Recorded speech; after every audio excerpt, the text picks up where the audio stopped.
And you are now live.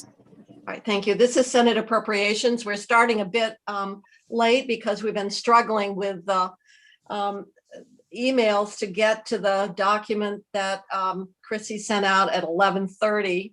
For anybody listening, it is important, and we apologize, but the volume of emails that we're getting are so overwhelming that we can't even get to the documents that we need to do our work. So we've been making sure that every committee member has got the document, which is the House passed budget, where we're going to pick up where we left off yesterday with section E100.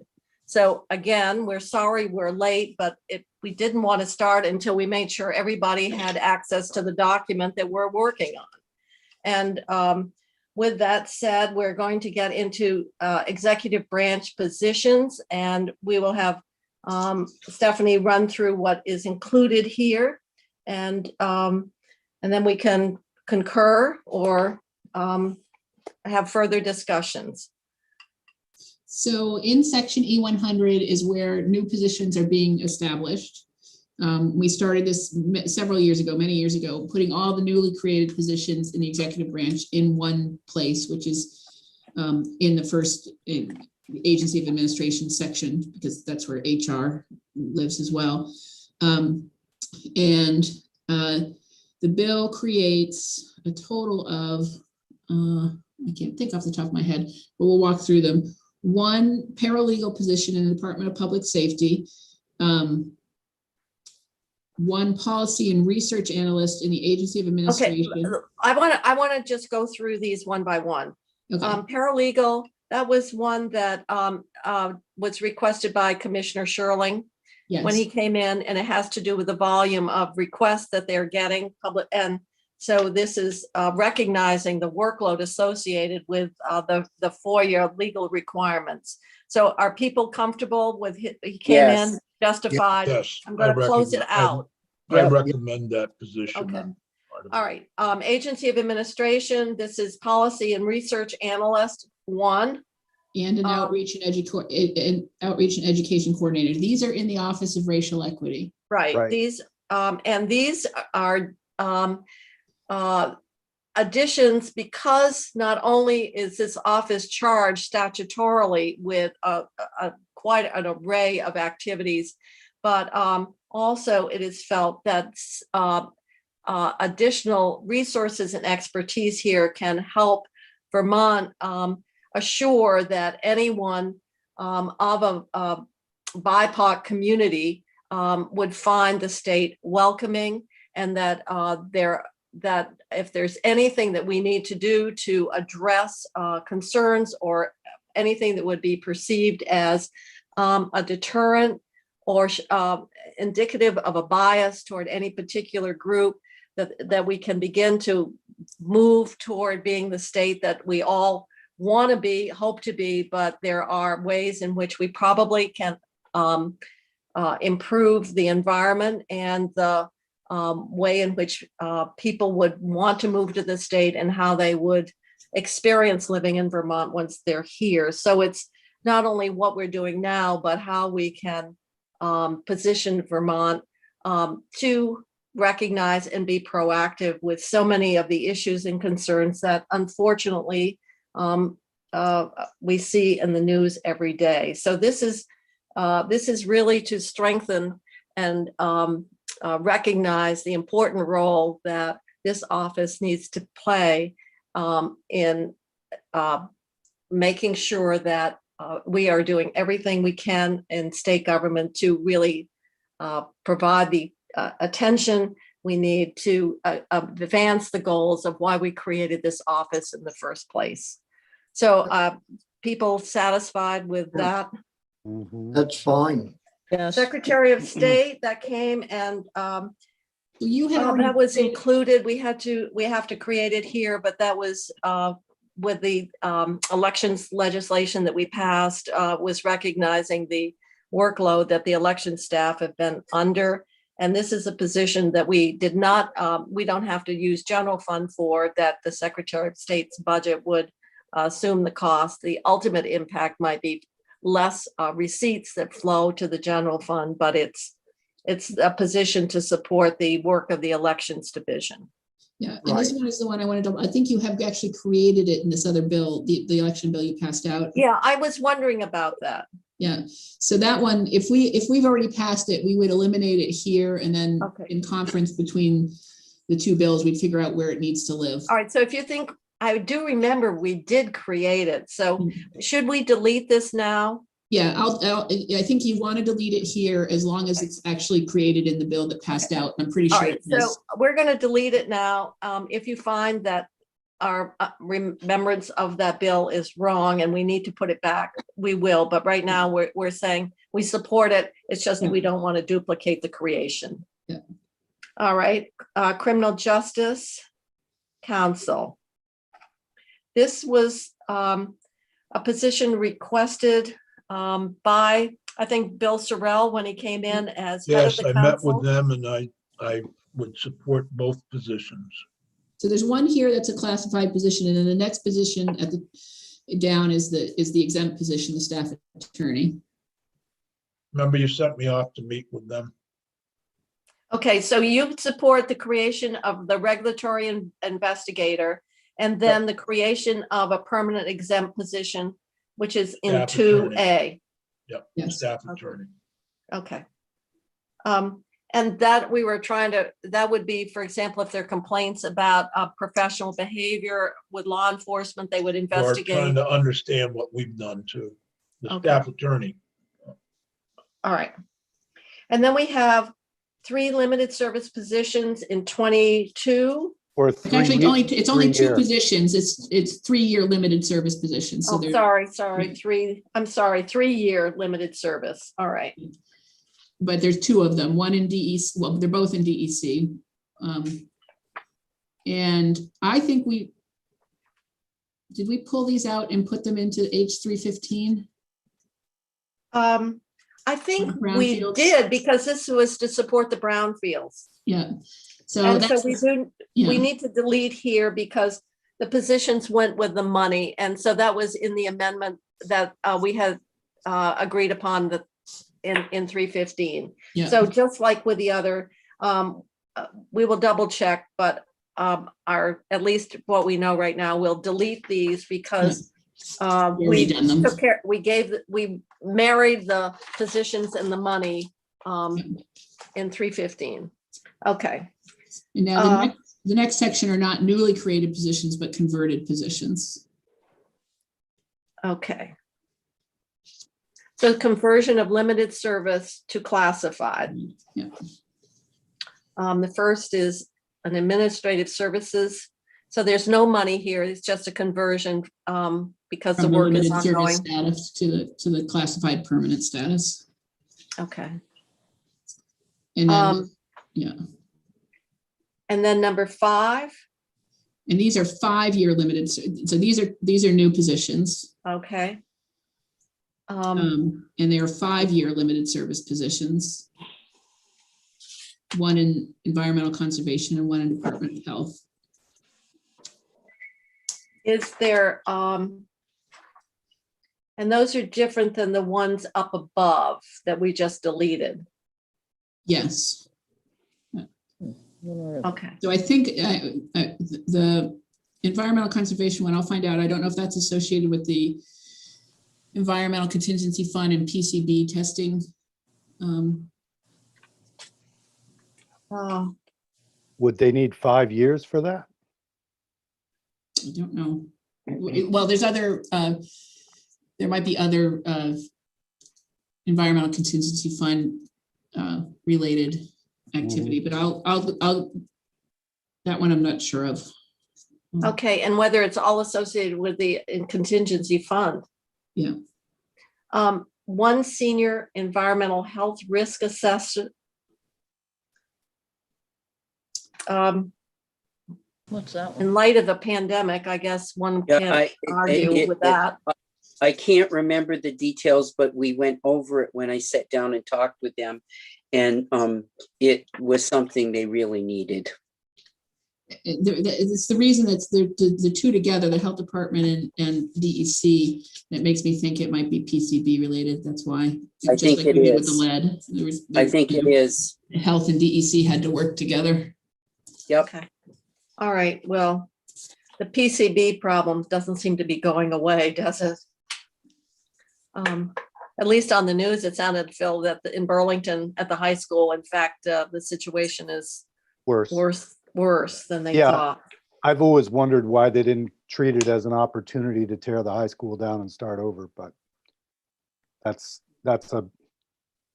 a massive price tag. But you know, rehabbing a place that was almost declared unfit for you know, accreditation. Oh, well, that's fortunately not something that is in the budget. On the other hand, downtown BHS, which we helped fund, is going great. So Mm-hmm. Yeah, life in the in Macy's, huh? there you go. Yeah. All right, so position pilot, we're keeping that. So it's got a long introductory title because we've amended it so many times, and we're just amending the date, pushing the date out 2 years is what you Okay. see. So we're keeping the pilot. We agree with that. Keep it going. It allows, the administration's not utilizing it because they don't support it, but it does allow you to, if you've got the money, to manage your personnel to your budget. All right, so it's extending it to July of 2023. Clean Water Fund. So what's happening here in E 100.2, 100.3, 100.4, and 100.5, this is where the revenue side of the clean water $100 million ARPA proposal in the House bill is happening. So what you see here in E 100.2 and in E 100.3, you don't see the effective dates, but if you apply the effective dates for 5 years, the 4 that is being struck, the 6% of revenue from rooms and meals that went into the Clean Water Fund, that's being struck for 5 years and it's being put back in. You see where 69 goes to 75% in E103. So Yeah. E102, E100.2 and E100.3 are in effect for 5 years. And then it goes back to the underlying statute in E100.4 and E100.5 which are in effect in 2027. Okay, so we talked about that yesterday. Yeah. And I had indicated, obviously, this is how the House was able to support some of the additional general fund spending. And of course, the administration does not support this, but it has allowed the general fund by reducing the transfer or to the Clean Water Fund, that split, not doing the split and having the revenue flow. Another percentage goes into the ed fund from rooms and meals. So this is to keep all those general fund, those revenues going into the general fund. It has no impact on the percentage going into the education fund. I had mentioned yesterday that we might want to have language that would create a sloping and a recognition that, so that at the end of that 5-year period, there isn't a real cliff in terms of that general fund demand. And Stephanie's analysis was sort of like what we're doing with Medicaid, where each year the amount for room and board, we have to put more general fund. So what we're doing is creating a slope rather than a cliff at the end of the 5 years in terms of having to replace the full amount. So it's a kind of a stepping down.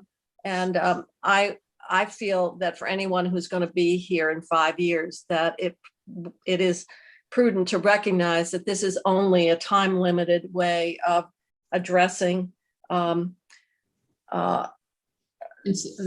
budget this year, and that we need to, and concurrent with it, have a plan in terms of what that process would look like to when it goes back to the normal split. So one of the ways you could do that, depending on which direction you want to go in, you could do it for 5 years and then have the slope, or you could have the slope start gradually so that maybe the general fund has it's roughly a $12 million cliff 5 years out. And so if you had 2% of the revenue go back to clean water in 2024 and 4% in 25, and then you'd be back up to the 6% by 2026. Mhm. That would be one way to you'd be slowly absorbing the $12 million hit over 4 years at or $3 or $4 million a year, and that way it's more absorbable into the general fund.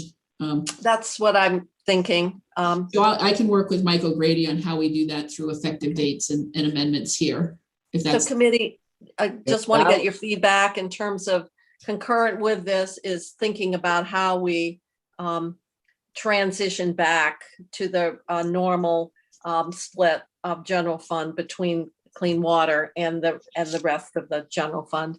And I this, think this that is, oh, go ahead, Bobby. Sounds good. I think, sliding it up a little bit each 2 years is good. Okay. And this is, Senator I Burrows. was gonna say, this is based on the idea that we have federal money coming in that'll be put into clean water.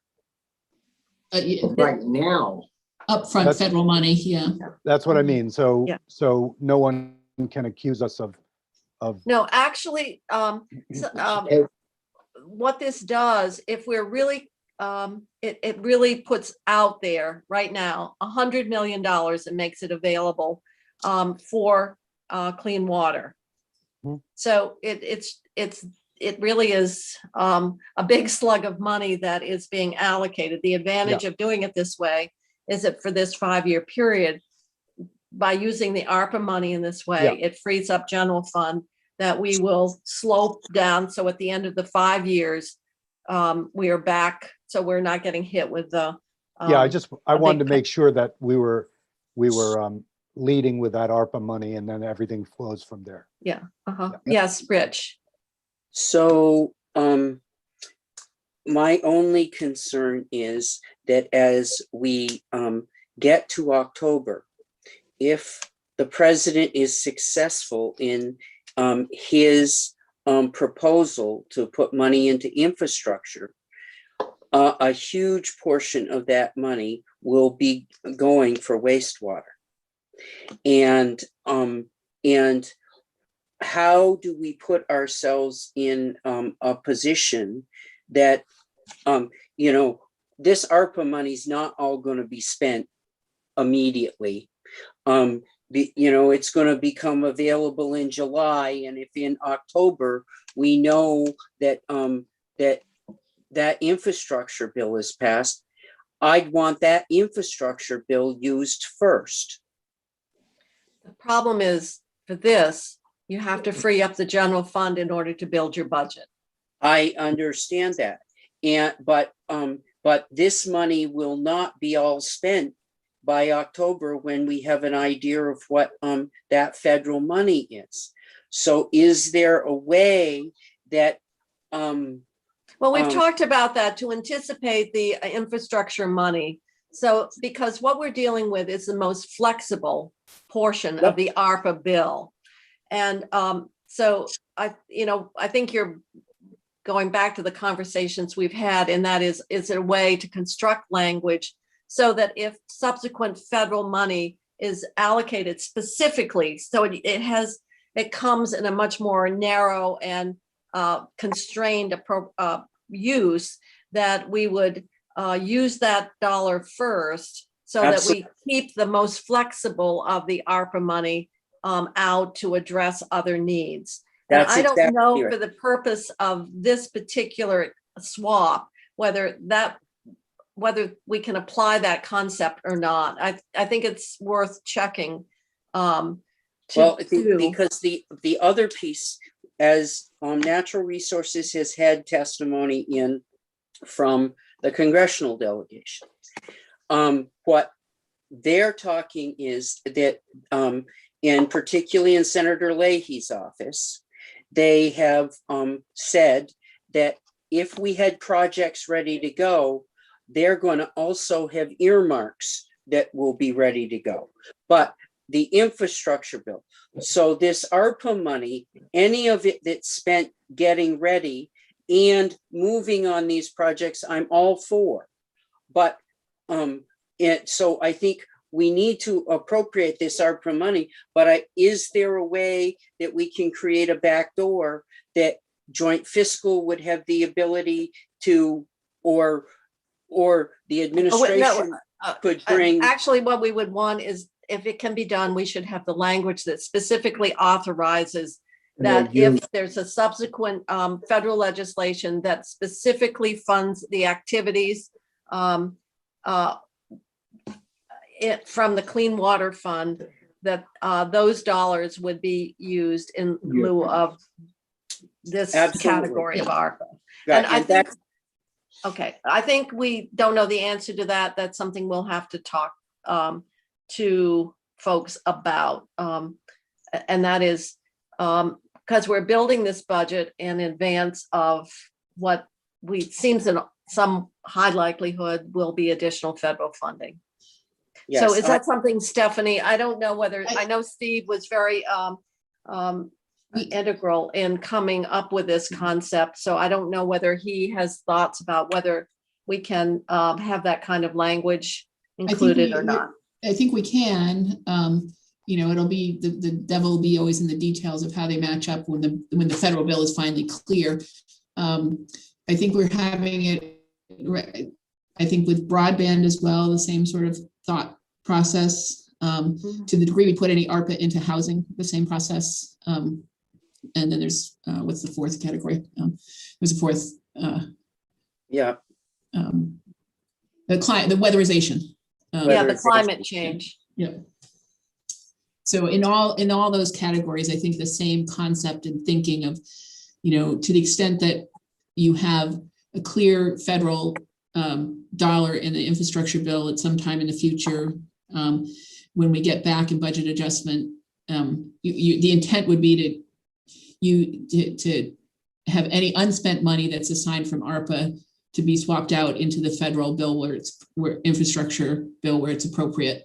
And we just have to come up with the right language in each of those categories for it. And then it raises the question about with the receipts that are freed up, how they are to be treated. Or are they just considered excess receipts that are going to be available to be spent anyway? Anyone might want. Because they're still assuming that the language in 315 passes and it's subject to appropriation. It's still subject to appropriation. Even if it's reverted? Because it's still, because it's reverted to the same fund. Okay, I wasn't reduction, sure that would. Yeah. All right. Well, so we need to add language to create that sort of sloping, the sloping up of the percentage going back. Yeah, and I'm sending something to Michael Grady now to see if it works. What we would probably do is amend in sections 100.2 and 100.3 the slopes in opposite direction. The slope back up in clean water and the slope down in general fund. Right. Because the effective date period covers what we want to cover. So we'll find out if the construct I have works, and if not, Michael Grady will come up with the alternate. All right, great. So, and also contingent language. For anticipation of future. That would go with the $100 million of ARPA money. Yeah. Okay. All right. We'll move on to E100.6. I'm also thinking some of that language about, making sure that the fund is not put in jeopardy. Having that language about the slope is also perhaps could give some comfort that, what the intent is. E106, this is the body cameras.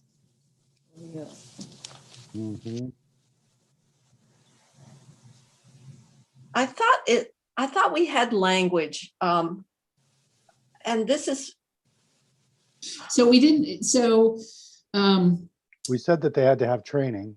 yeah, well, we didn't do, well, this is Fish and Wildlife and Lottery, lottery. What did, in the budget adjustment? Where we did the initial phase. We didn't Yeah, do any I know that we DOC. had language about the,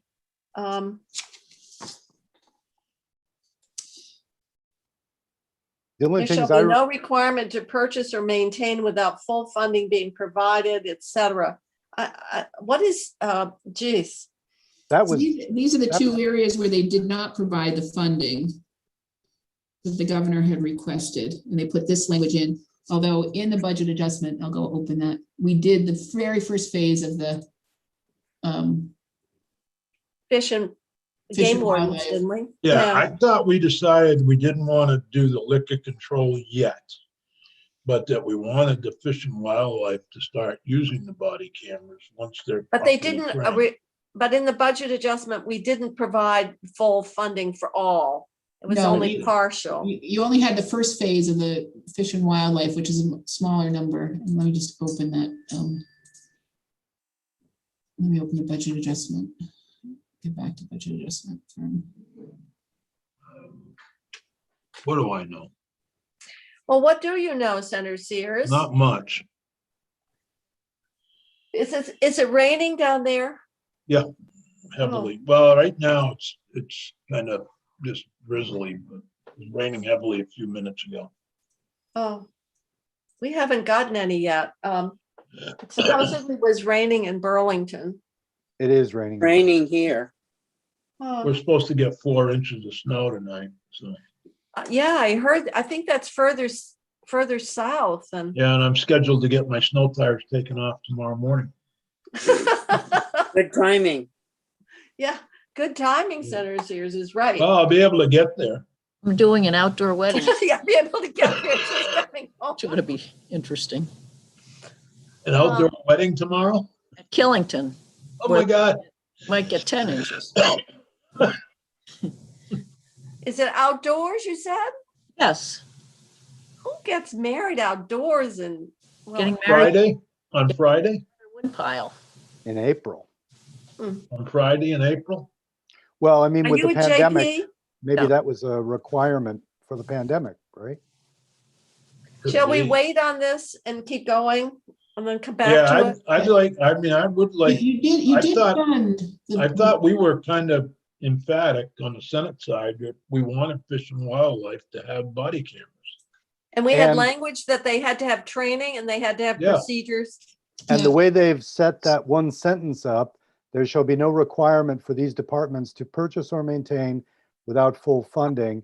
It's one way to read it is unless all the departments are fully funded, nobody has to do anything. So, Well, that's right. And for Fish and Wildlife, then the ones that we bought first can't, right. are on They hold. can't use,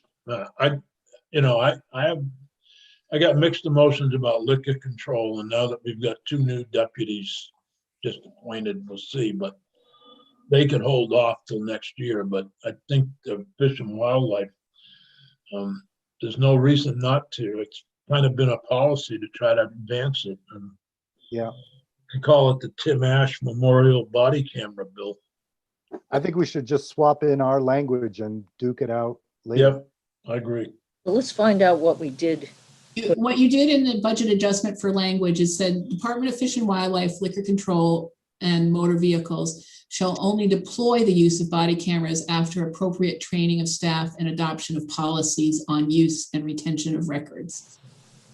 But then Um, didn't we only fund, we didn't fund all 3 of those. You actually put for, you did fund the first phase in these 3 areas. So in Fish and Wildlife, in the budget adjustment, you did $45,000, and they had been looking for an additional $250,000 here that the House did not fund, but the governor had recommended.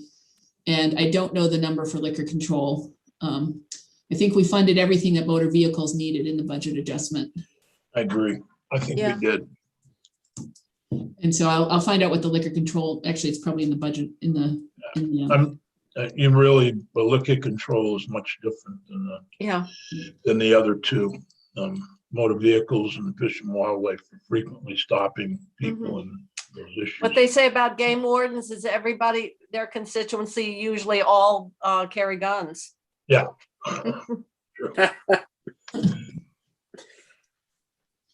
So that's what you did in budget adjustment. You did the sort of very initial FY 20 amount of money in the budget adjustment, FY 21 amount of money. So basically what this is saying, unless we pony up the additional 250,000, which they did not do, then the department can't move forward. Yeah, but even if we, but it's also saying if we do the Fish and Wildlife but not liquor control, the department can't go forward.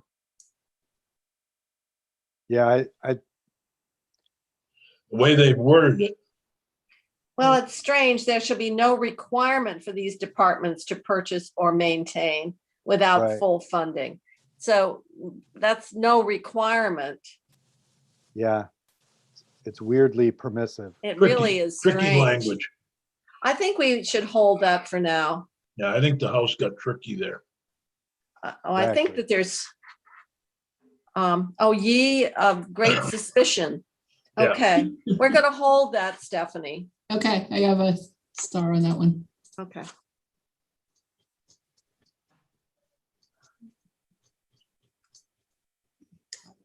Notice I Okay, didn't call them any names. no, It was very Remark- restrained. well, because he's on television, Right. YouTube. Settlement of claims, that's just substituting Secretary of Administration for BGS. Why, oh, is that because BGS used to have the liability insurance? I'm on page Yeah, 121. that's just cleanup because we did move them several years ago out of BGS into the Secretary of Administration. So that's just cleanup, that's nothing. And same thing for D is okay. And all right, so the next is inspect, appraise, maintain of all. What is this? I assume it has to do with BGS.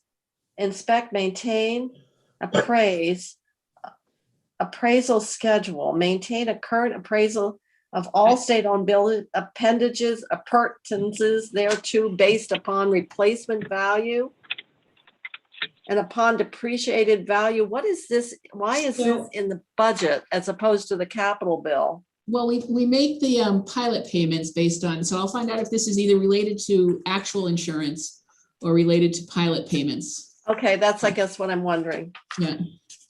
It could be related to actual, insurance and self-insurance on state buildings, but it also, we make pilot based on the insured value of the state buildings, I believe. Was this requested by the administration? I believe so. Okay. It seems rather arcane for most legislators to have thought was important. We can look at the governor's original language. It might have an explanation on it. Chrissy, All can right. you just take a look at that quickly? Yep, I'm gonna pull it up now.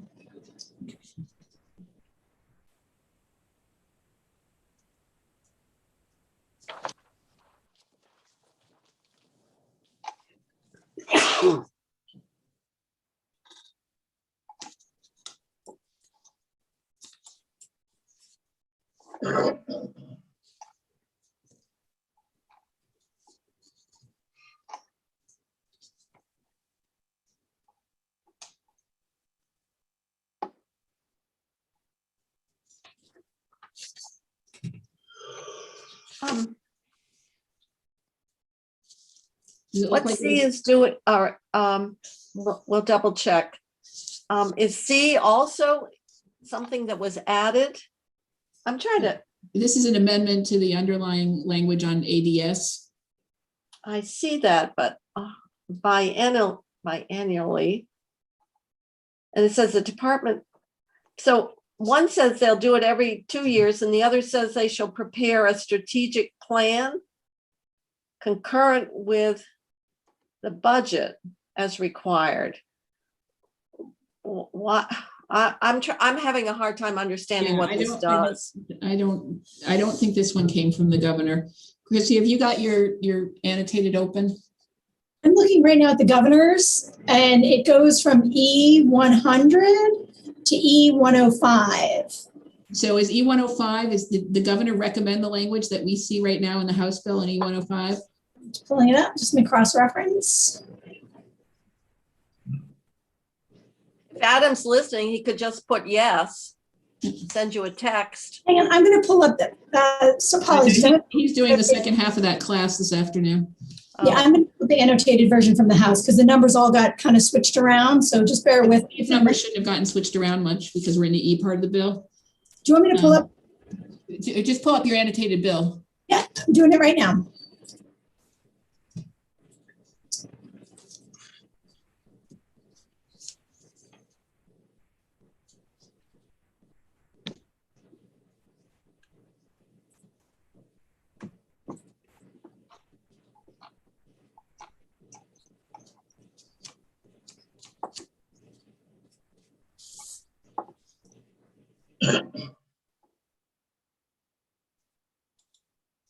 Apologies, I have so many different versions. I want to get the right one for you. I know, it's, Why do they do these things? well, I assume that, that sounds a bit like Job. Why God me? No, why would they do something like this? Well, I don't know who the pronoun they references. Well, some House member probably came up with this, thought it was a great idea. No, I think this appraisal thing, it sounds like, That it must feels, have been something recommended. it either came from the governor's initial language or it was recommended by agency of administration related to insurance stuff. I mean, Okay. Adam Gresham was in But the E105 is very odd. It is very odd. Yeah, that's what I thought we were talking about. No.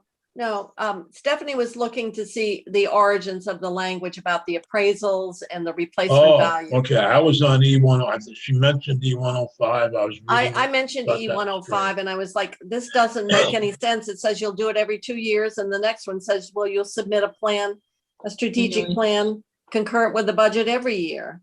Yeah,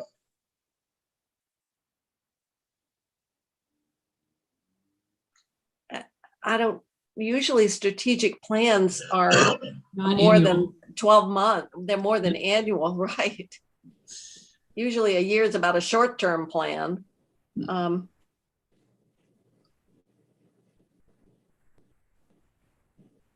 I apologize for the delay. We can move on and maybe someone from the administration will send us an Yeah, email simply saying that language in E103.3 was something they requested and why they requested it, rather than our agonizing over why it ended up here.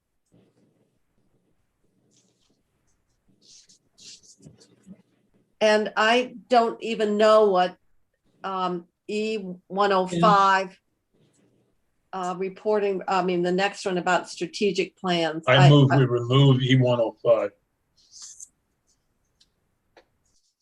Okay. Because we don't know what it means. Well, No, because it looks ridiculous. Oh, don't we already have that in a sense with, they've aggregated their IT asks and they've placed it all in one stream of funding requests. I don't know how this would be any different. No. I agree. I think we should just take it. I already moved till we take it out. I don't know if this replaces, the governor had originally proposed a funding source for a new technology fund.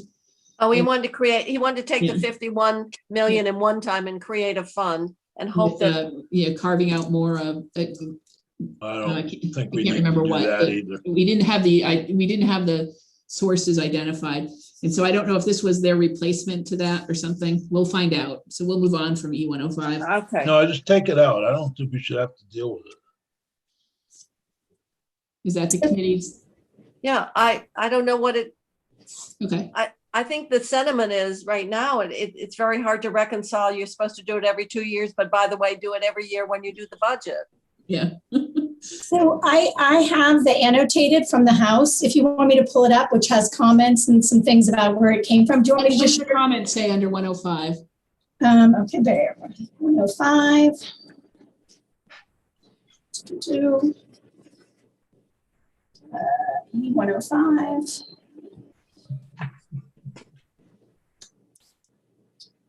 Sorry, it's a long one. DE 105. DE. Okay, E. Sorry, there's a lot of strikeouts here. E105.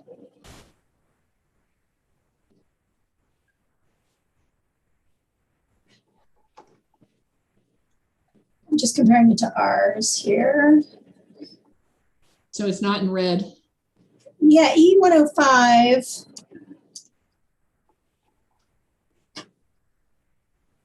Hang on one sec, please. Sorry.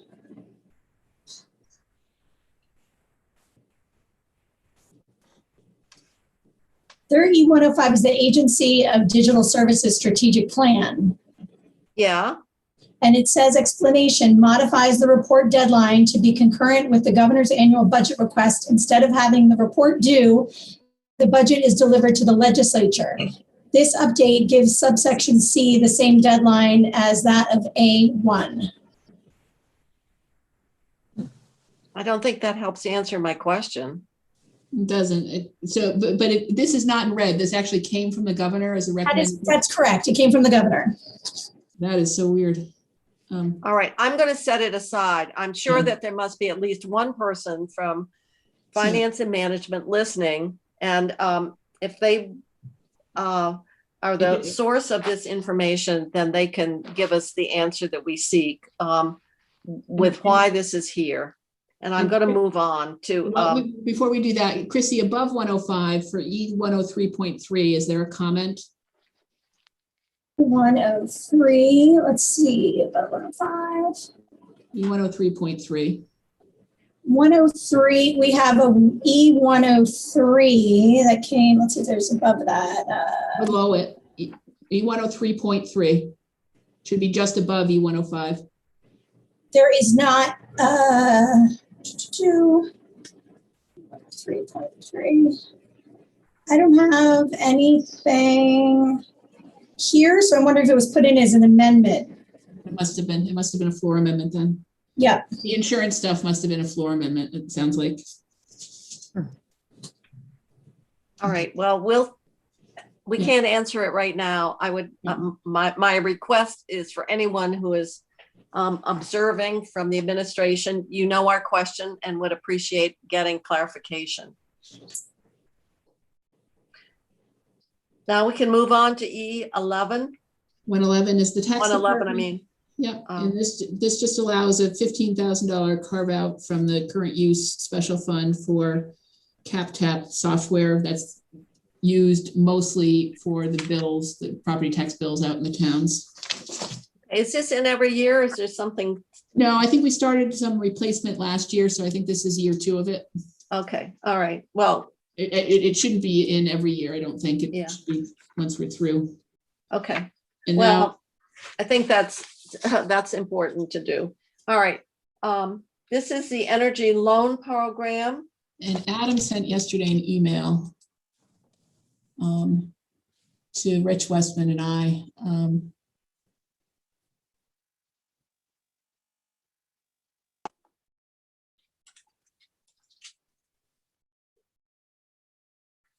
It's not really helpful. All Adam said was they were doing it as a direct appropriation, not as a revolving loan at $5 million. And so this was all done. Yeah, my big question was why to set up a revolving loan fund and charge fees, et cetera. And so that wasn't anything the administration, they just wanted to give municipalities $5 million for energy upgrades. They wanted to give BGS $5 million to give to towns to lower the cost of financing energy upgrades, but they didn't set up a fund. They didn't set up a revolving loan fund. But with the money that's flowing to the municipalities now, similar to the logic we were using for money that's going to flow to school districts, we're pulling back on giving them direct grants that they could cover themselves. Yes. And similarly here, is 5 million divided up? It's a chicken feed compared to what they're going to have at their disposal. It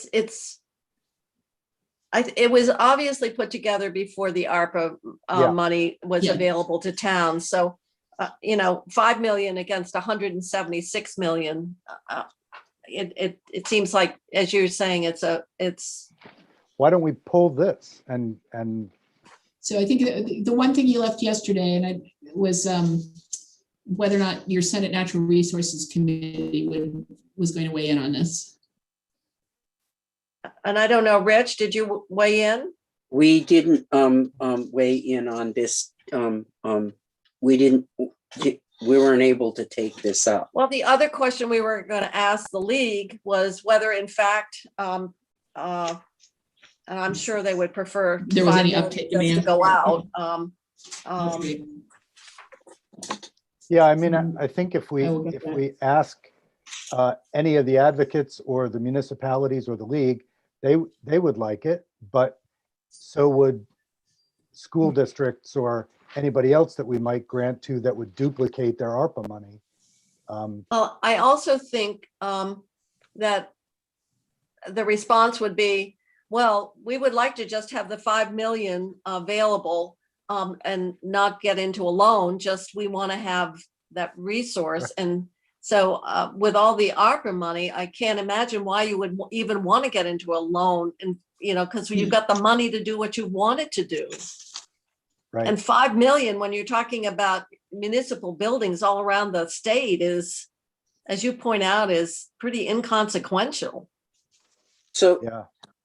so Adam says in his email that Peter Walk would have input. I can give Peter a call.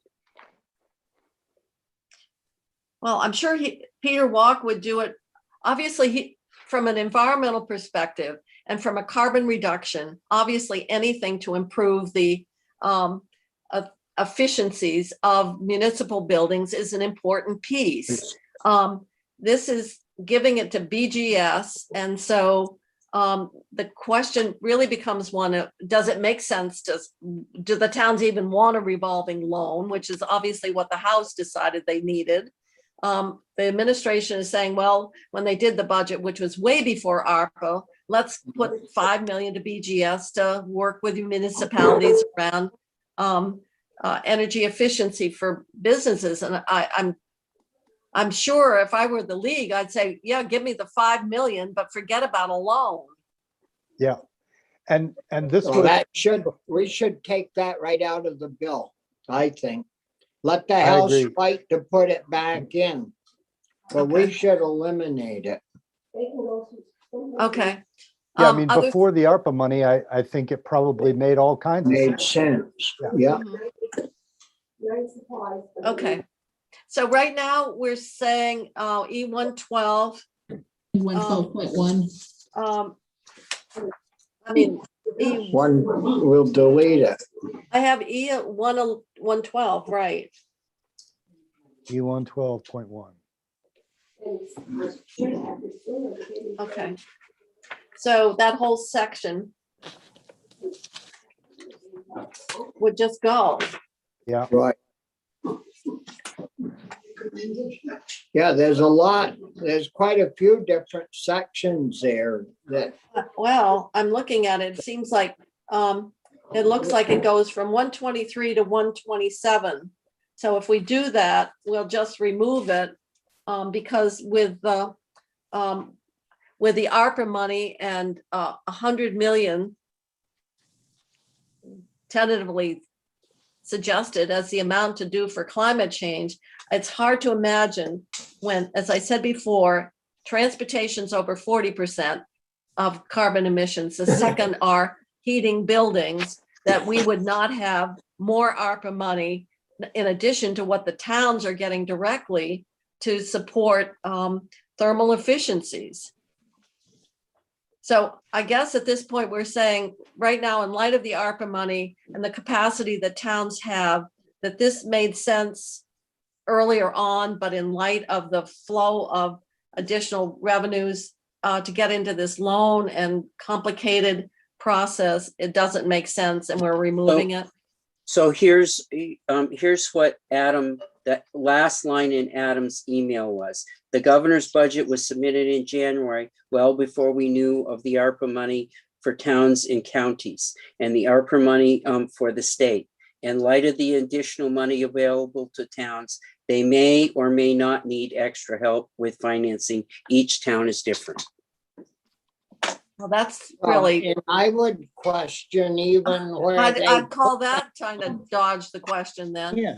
Yeah, well, yes, but it plays right into the whole discussion that we're having.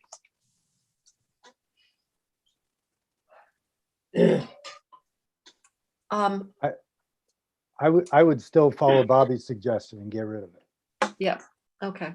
Bobby's the Well, killer. Because what we have here, it doesn't make any sense to have all that money tied up in there when they're getting truckloads of money anyways. And I even question whether you'd have BGS do this or have the energy people that do all this work do it, or, why BGS? well, apparently they've been doing a lot and they had started out, this was something that I know Senator Ash was rightfully talking about, and that is the state should be a model for energy efficiency and that buildings should work with Efficiency Vermont, which is more about around electrical, but they do other work, and reduce the carbon footprint of state buildings. So it's a logical extension to municipal buildings. The question is, for $5 million or $10 million in this environment with so much other federal money coming out in direct aid, does it even make sense to get into a revolving loan at setting up a whole new program? And at this time, it doesn't mean that at some point it might not be a good solution.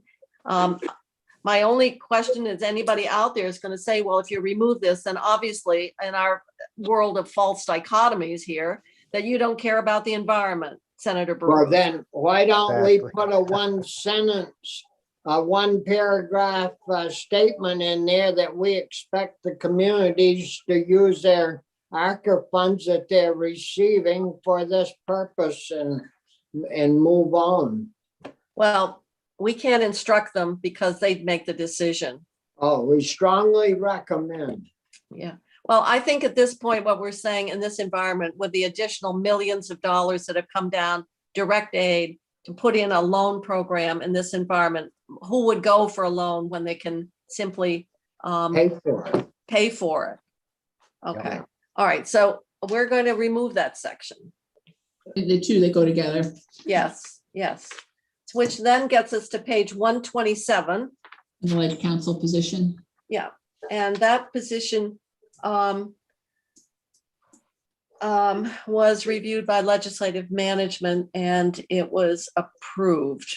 Yeah, all of them, all of the positions here in 125 in Kevin Shop in IT and in the Sergeant at Arms were approved. Yeah, we reviewed them, and so this is just creating them. We would But there create was, another we one and reviewed join- them. Okay, and then the joint fiscal, We would create the position that they approved 2 weeks ago here Yes. in the budget.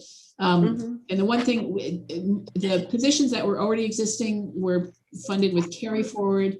I think the thing to do is to actually fund them in the section and harvest the carry forward through a reversion so that the funding is established in the right place, like what we would do with the joint fiscal position. So. All right, it'll be you'll net take care of neutral. that. Yeah, we'll take care of that on the funding side, but. All right.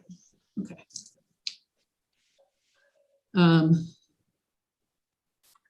Okay, this is. Okay, So you'll add the language. Yeah, rate funding, okay. Yeah, but what we have in section E127, I think, was holding language, basically to have a spot in the bill. Yes, this would be I think you're thinking a about other- process around allocation, and that was something the House has put in, and we probably need to have further discussion about how we want to, what is the right role of the joint fiscal here. Yeah, I think this was just to actually just create a space in it. in Yeah, the bill, okay. that So I'm time. going to suggest we hold that. Yeah, Sergeant at Arms, we had a lot of discussion about their request, but it was basically to make sure that they had two law enforcement that they didn't have a lone law enforcement officer on duty at any given time. That, So I think we tentatively approved that I think when they Yeah. came in. Yes, we did. Okay. Yeah. Yep. I and realize met it with- raises larger issues around, I you know. know, I met with the chief and he's, I think it's legitimate. Obviously during this pandemic, there's question in terms of need, but hopefully at some point we're back to normal. well, it when is does, that? it does raise the question, though, because the office for the chief is not in the Capitol building itself. And so it raises the question, in an ideal world, would we not want to have the head of our law enforcement housed in the same building as the legislative body? I would think I would that totally would agree, make but I sense. believe that had to do with space, but I think the office should be in the building, but if you look at what they have, compare it with what poor Senator Starr has for committee area, it points out the problems of space within the State House itself. I think maybe we've learned something during this pandemic about the need for certain office space. And ideally, the institutions committees would plan to house our Capitol Police in the State House. And maybe move, copying seems like something one could move to a different building, for example. Mhm. Yeah, If it had to have, that space would be much larger and probably be adequate for the entire police force. How If Senator big Starr is, didn't try to take that room over. because it doesn't Well- even have a window. how But big? it'd be much better for them. They would have room for their equipment and so forth, and possible, The I have one I just question. don't see the need for the copying room. Just today.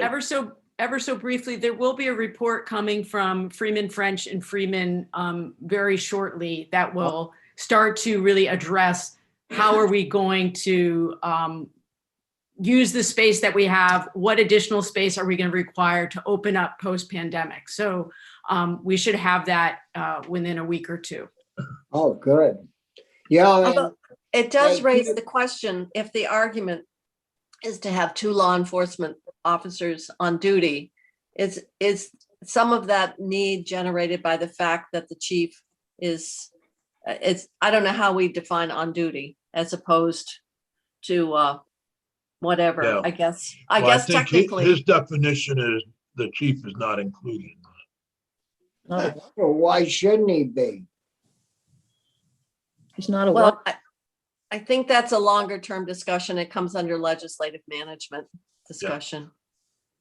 I mean, we're only there 100 and a few days. I mean, 2/3 of the year, we aren't there, so.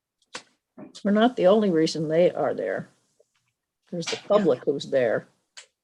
I mean, I spent a little time there in off season and it's not too crowded, but Well, I think we're revisiting a decision that's been made here, Yeah. so I'm gonna suggest we move on. It just raises questions about the limitations of space that we're struggling with here.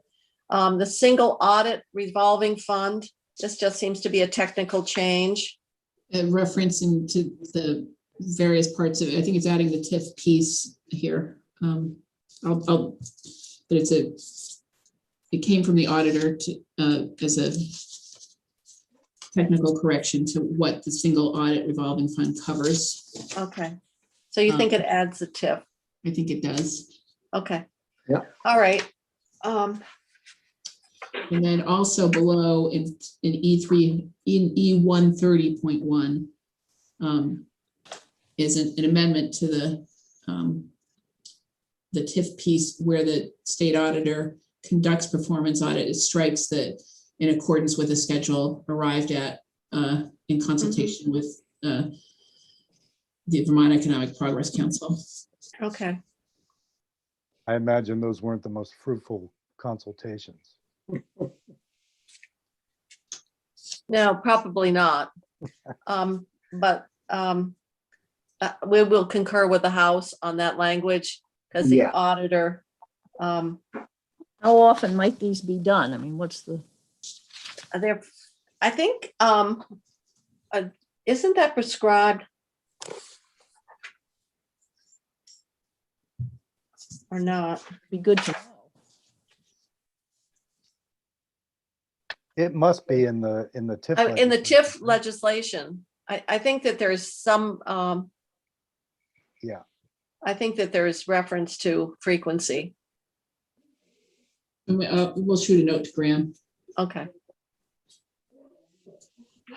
I know they're very time consuming, as we know, and very controversial, as we know from the one from St. Albans. All right, I'm gonna if we can get an answer to the question about how frequently are those TIF districts audited. State retirement system. This language is in every year that allows the investment fees from the corpus of the fund. You Yeah. had a question way back last week when we were going through the base part of the bill. It was the line items that are from the pension trust fund. And those line items include the investment fees, but they also include admin overhead costs coming out of those line items for the various pension funds. So there's an admin service fee that administrative cost of administering the pensions in addition to the investment fees that come out of the pension That's trust what funds. was in that section. Yeah, it was in for municipal, state employees and Yeah, teachers. All right.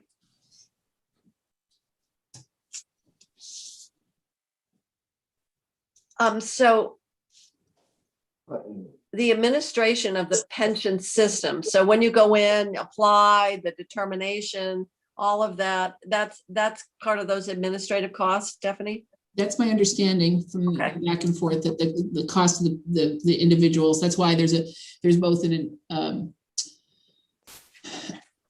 operating cost and a personnel services cost. All right.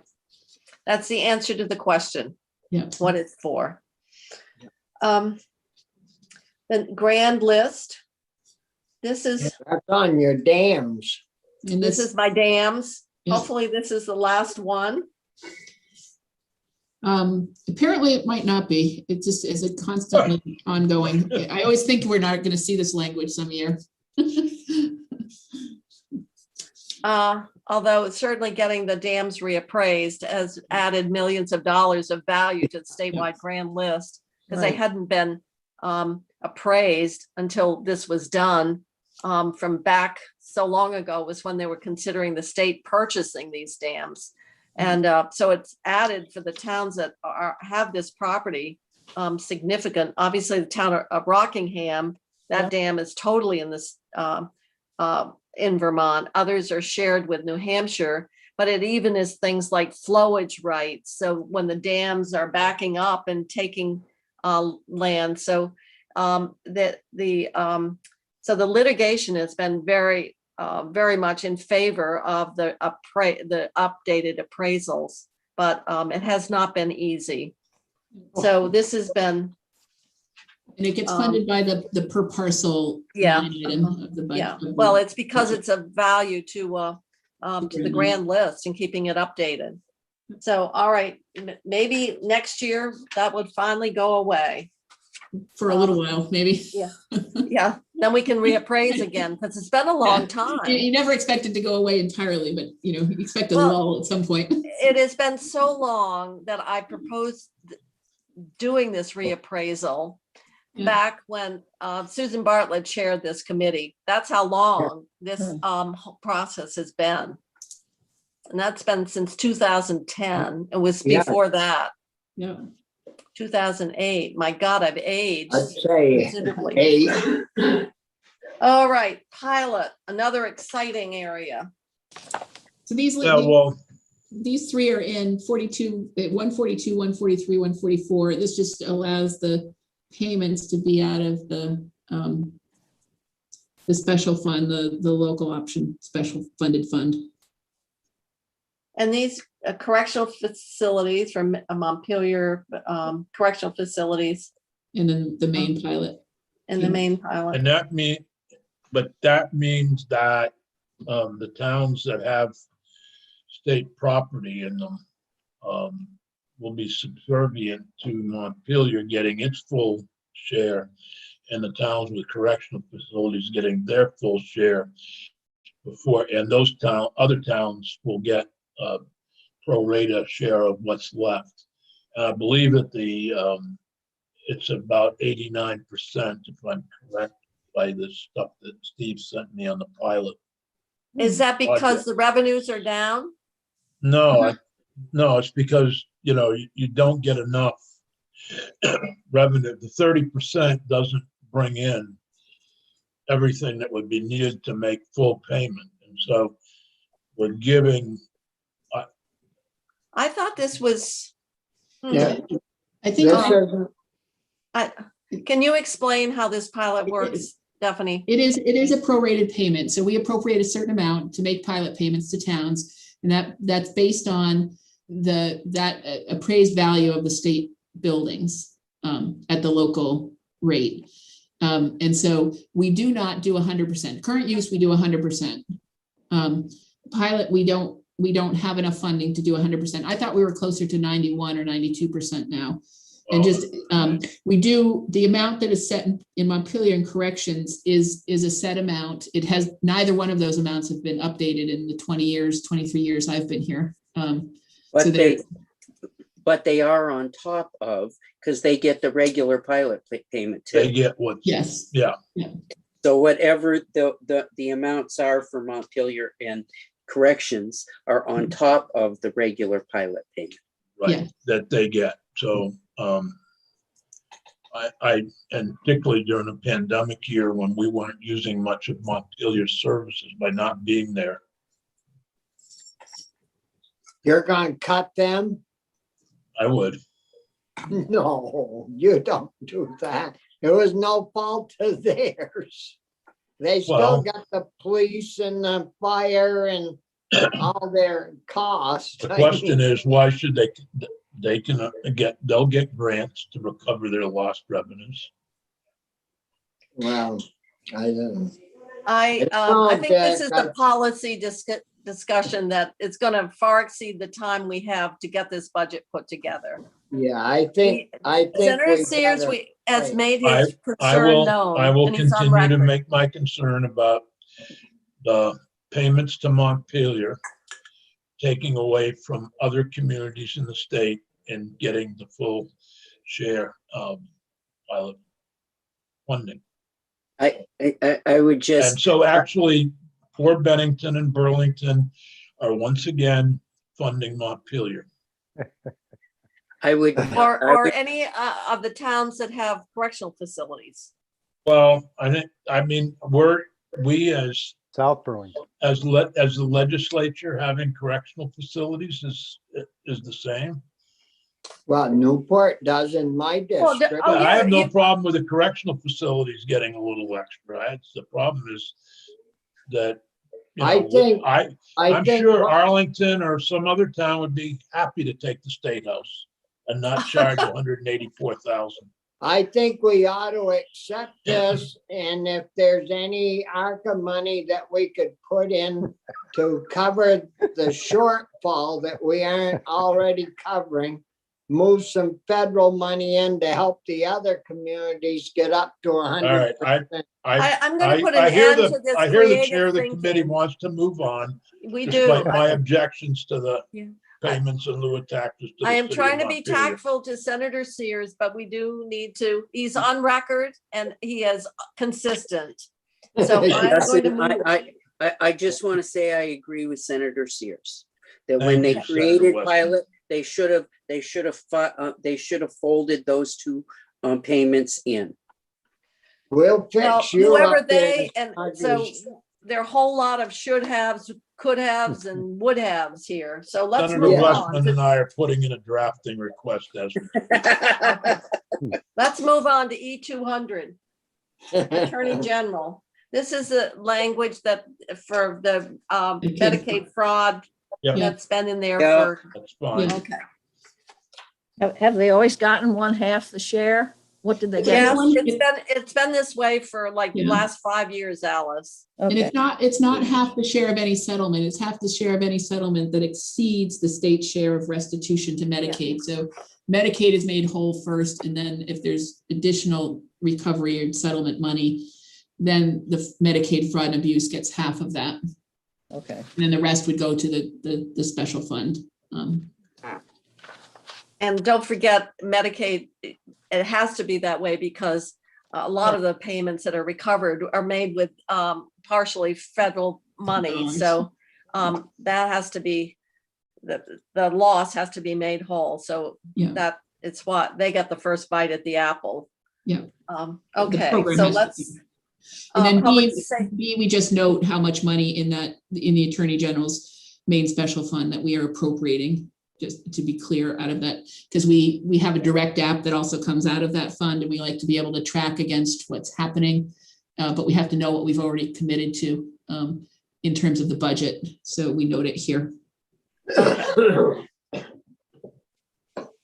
So this is track just to establish that baseline. Yes, yep. Okay. E208, public safety.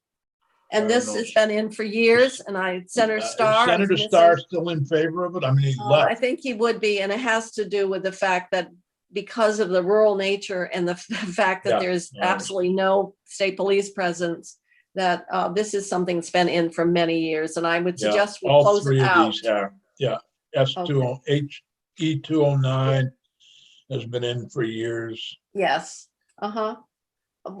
well, didn't Representative Morrissey's totally responsible, Senator Sears. I know. But you're fighting valiantly to preserve the funding. All 35,000. Okay. Yes, I talked with Kobe the other day, and I mean, they're busier than heck over there, and They've got a lot of problem with meth and drugs, and Yeah, rural that's right. areas are so vulnerable to the The border. taking sad, stuff border, Over the border. Canadian border, New Hampshire border, and the rural nature is, they really are hard hit.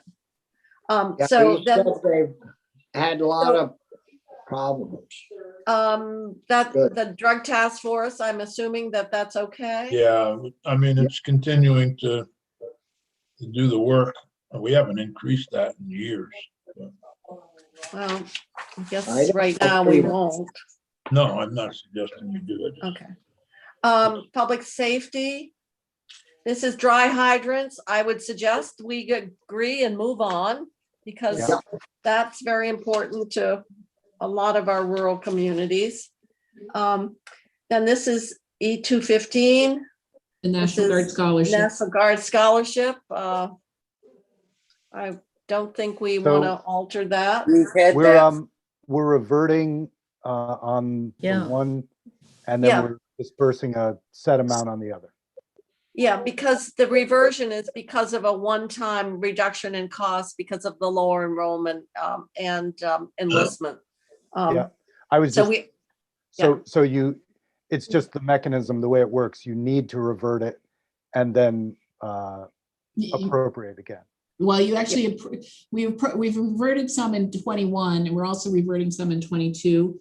The idea of keeping the full amount here noted is that you want the base to be established. You don't want to have to revert, lower the base and then find it again next year, so that because your reversions are one time, but you want to maintain your base. So this is maintaining the base, knowing there might be a potential for reversion again, but it's a lot better to be on the plus side to revert than on the negative side to have to make up. Yeah. Veterans Affairs, the medals program, Governor's Advisory Council, the parade. They still doing the parade? I haven't heard them. I thought that had been permanently canceled. No, I don't think so. Last year they actually. Last year because of the pandemic. I'm sure they reverted the but money. I thought somebody said they weren't doing it anymore. I haven't. No, they heard that. still do that. Don't Where? they do that like in Northfield? No, it's supposed to go Rotate. around the state, rotate at varied sites. And I had heard they weren't doing, I mean, it's not a big deal, 7,500. But could somebody check with the military to see if they're still doing the parade? I can, that's my section. All right, Bobby, you check on that, but we're gonna leave the money right there. E220 Crime Victim Services, Dick, Yeah, it's a mess. that's for the purposes of funding that Do you was wanna something we take- worked Well, out. this is that's the to training fund the council. training. I meant the Center for Crime Victim Services funding is a mess. There's Yeah, I think this should was be how some we were, language on a study of how to fund it. I don't know if Yeah, it go here that's- or somewhere else. yeah, that's in a different place, I think, because this is how we're funding the trainer. Right, yeah, Okay, at the criminal justice. at the Criminal Training Justice Council. Training Right. Council. Yeah, no, Mhm. that's fine. E224, This this the is base- working lands, this is maintaining the base. We this have is the been base really, of the grants. This is the grant amount for the base. but don't forget the budget itself has one time of 5 million in addition to the base. Yeah, We've been between- able to put more money in because of the one-time money, because of CRF and ARPA. Yeah. So we want to preserve the base. We can't build it, but we've been putting in a lot more money for these grants as we've had it. So I think we'll close that out. 911 special fund. Now, let me ask, last year, we put money in to fund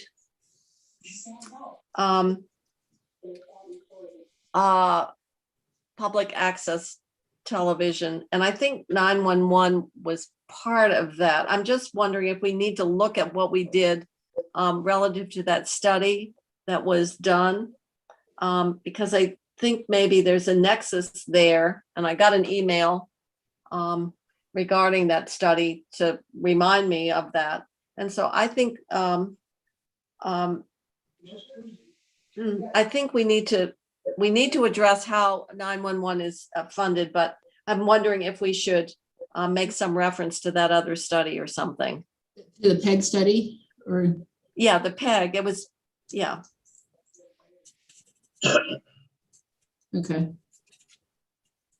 In terms of, well, I think the thing is the PEG study identified various funding streams. So it's a way of building on the work that was done in that study. So I'm just thinking maybe we want to somehow recognize that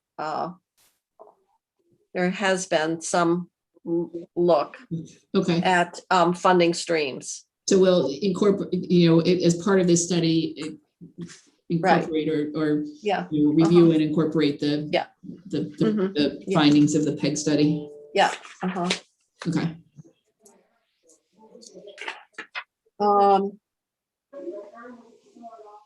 E300. This is for a healthcare advocate. I think probably that's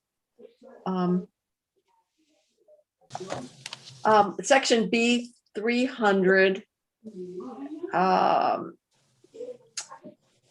B300 is human services. Is that out of the, That's the central office, so that's. I was gonna say that's the AHS Secretary's office, so it's just, Noting how much in total is the funding amount for the Yeah. healthcare advocate out of that appropriation. yeah, okay. All right, that's fine. Now we're down to Secretary's office. The global commitment piece, Mhm. 301. And this is in every year. We annotate the certified and the special ed Medicaid numbers here because they're an estimate. They're not, they don't actually flow as part of the appropriations. Okay. And then So we this also do at the last part see how much is transferred out of the federal receipt account into the general fund essentially. So that's standard language and it's, it does give a reference like the certified match and so forth. So this is something we do every year. Yeah, it's because we do a global commitment budget, but not, these are the pieces that we are estimating on the side. They don't actually show up as appropriations. But they're part of the global commitment. But yeah. this creates a documentation of them. Yes. Okay, so I'm going to move on to 301.1, and this is the waiver, and this is authorization language, and I know that the whole waiver, either extension, they're working on a reauthorization as well. So is to seek an extension the right terminology? I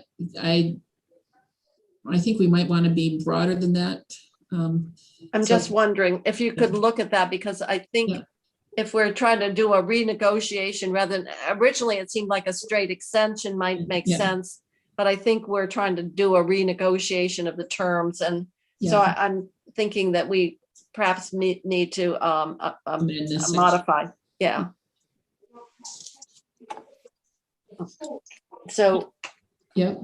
should I make, you're making notes of all I have this? it noted that we need to update. Okay. Look at the. 301.2, this is standard language.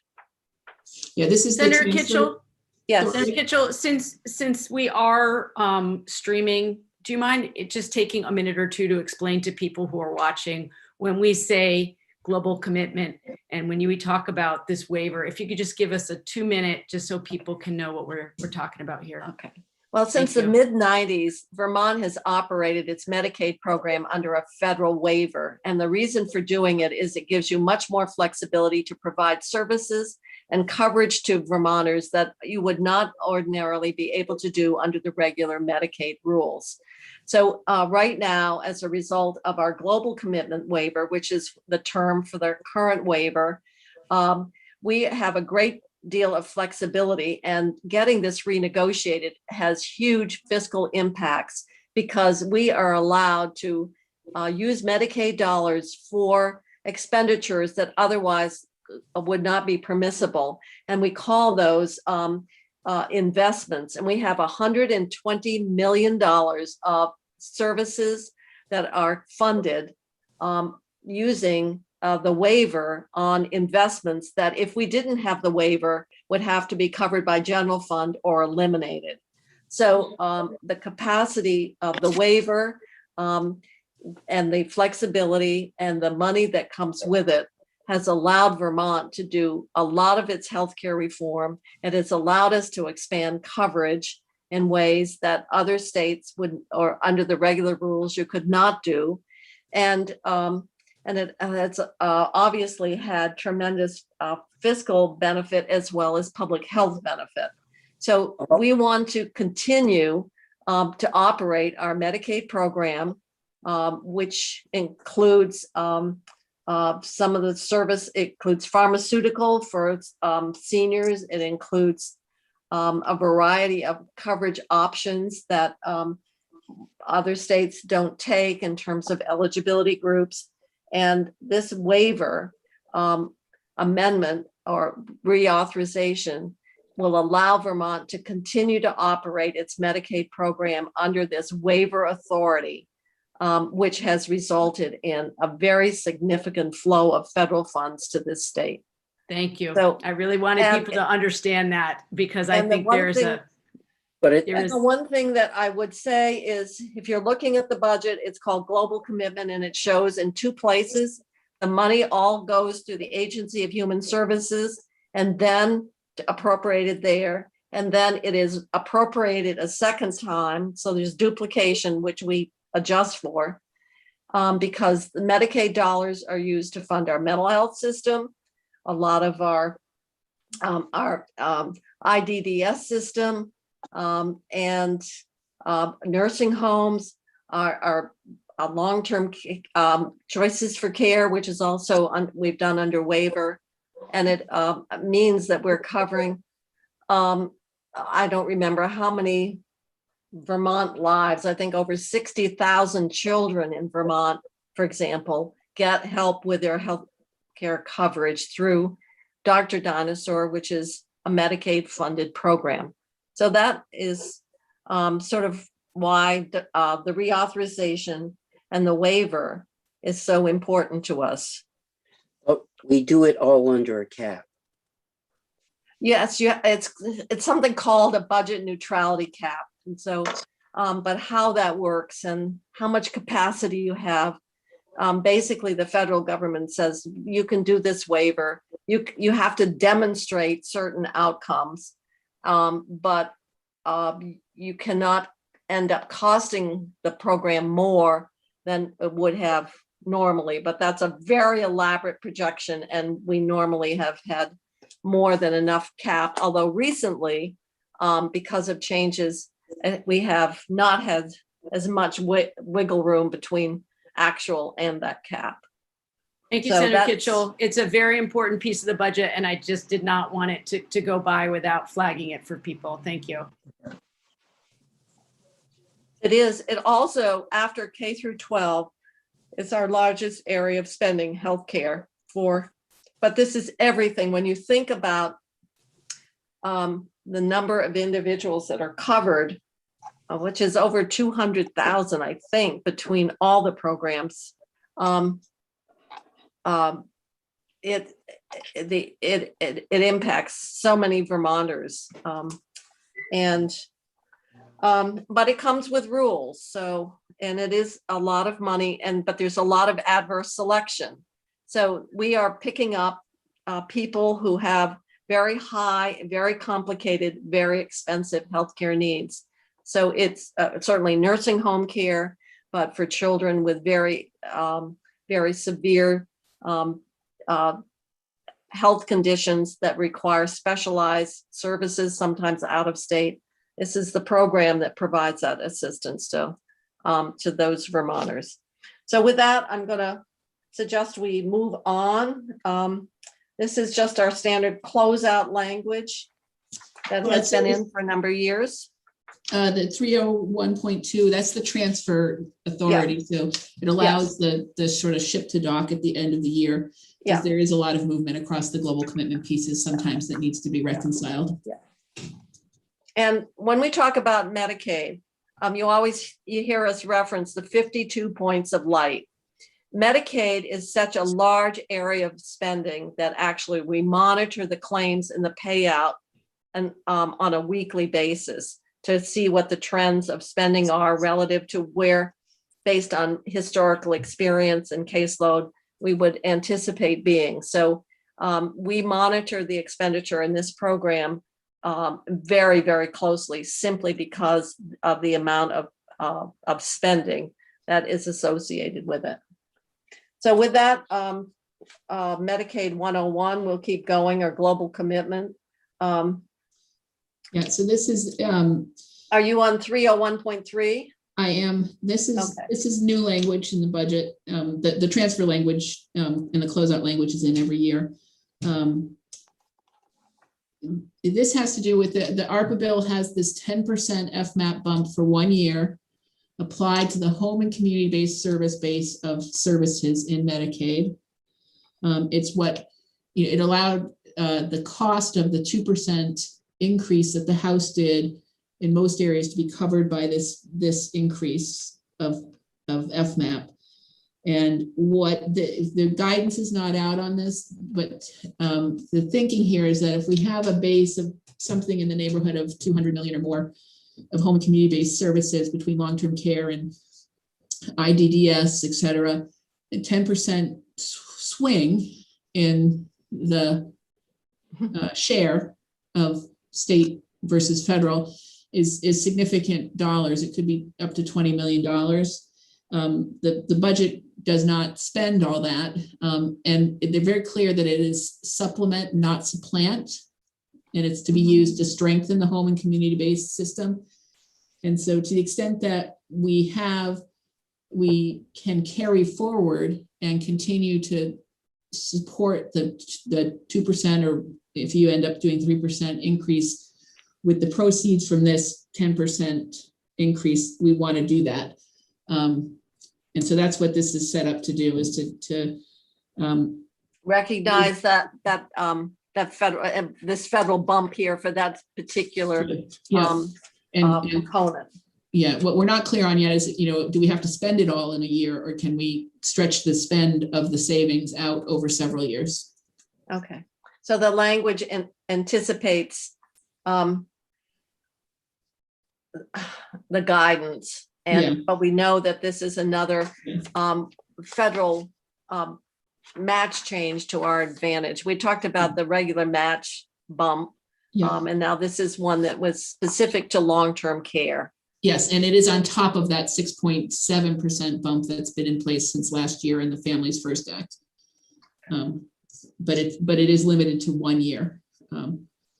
So it's a good sized chunk of one-time money, and we just need to understand what the time frame is around how quickly we have to spend it. And we're hoping that we can stretch it out over a few years to sustain the increase in the budget that is in for the home and community-based set of providers and the DS set of providers. Okay, 306. This is the rule language that's in every year. I know.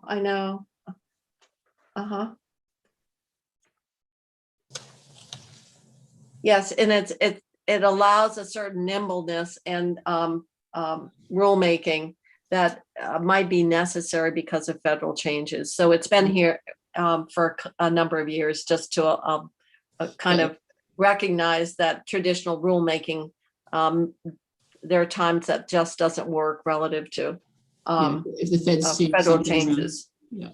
So I'm going to close that out as my section of the budget. I concur with it. And I am unanimous in this. Glad to hear it. Well, don't you remember the English comedy Hyacinth Bouquet? And she was always talking about, Yeah. Actually, it wasn't it the department store lady. Mrs. Oh, yes. What was the name of that show? Are You Being Served? Are You Being Served? Yes. Yeah. Yes. She was always unanimous in her decisions. Oh, that's right. That's what I'm thinking of. Yeah. Are You Being Served? Yes. What was her name? Mrs. Oh my goodness. I mean, quite a, Mrs. It's been years since I've seen that, but she was, yes, and I am unanimous in this. I'm unanimous. That's who I'm thinking of. Thank you, Senator Sears. Well, you're welcome. It wasn't the other, it wasn't Hyacinth. Once again, we're aging ourselves on YouTube. I know. And let me tell you, when you're looking at a screen that shows your face, it brings home every minute of the day, that aging reality. I know. No, Yes. we don't get you don't get a makeup lady like the news people every day. And Yeah. No. Take a look at Obviously, this. I do. Yeah. Okay, so we're going to move on to 311. 311. So this is This is the money that I've put in so long ago that I've aged considerably.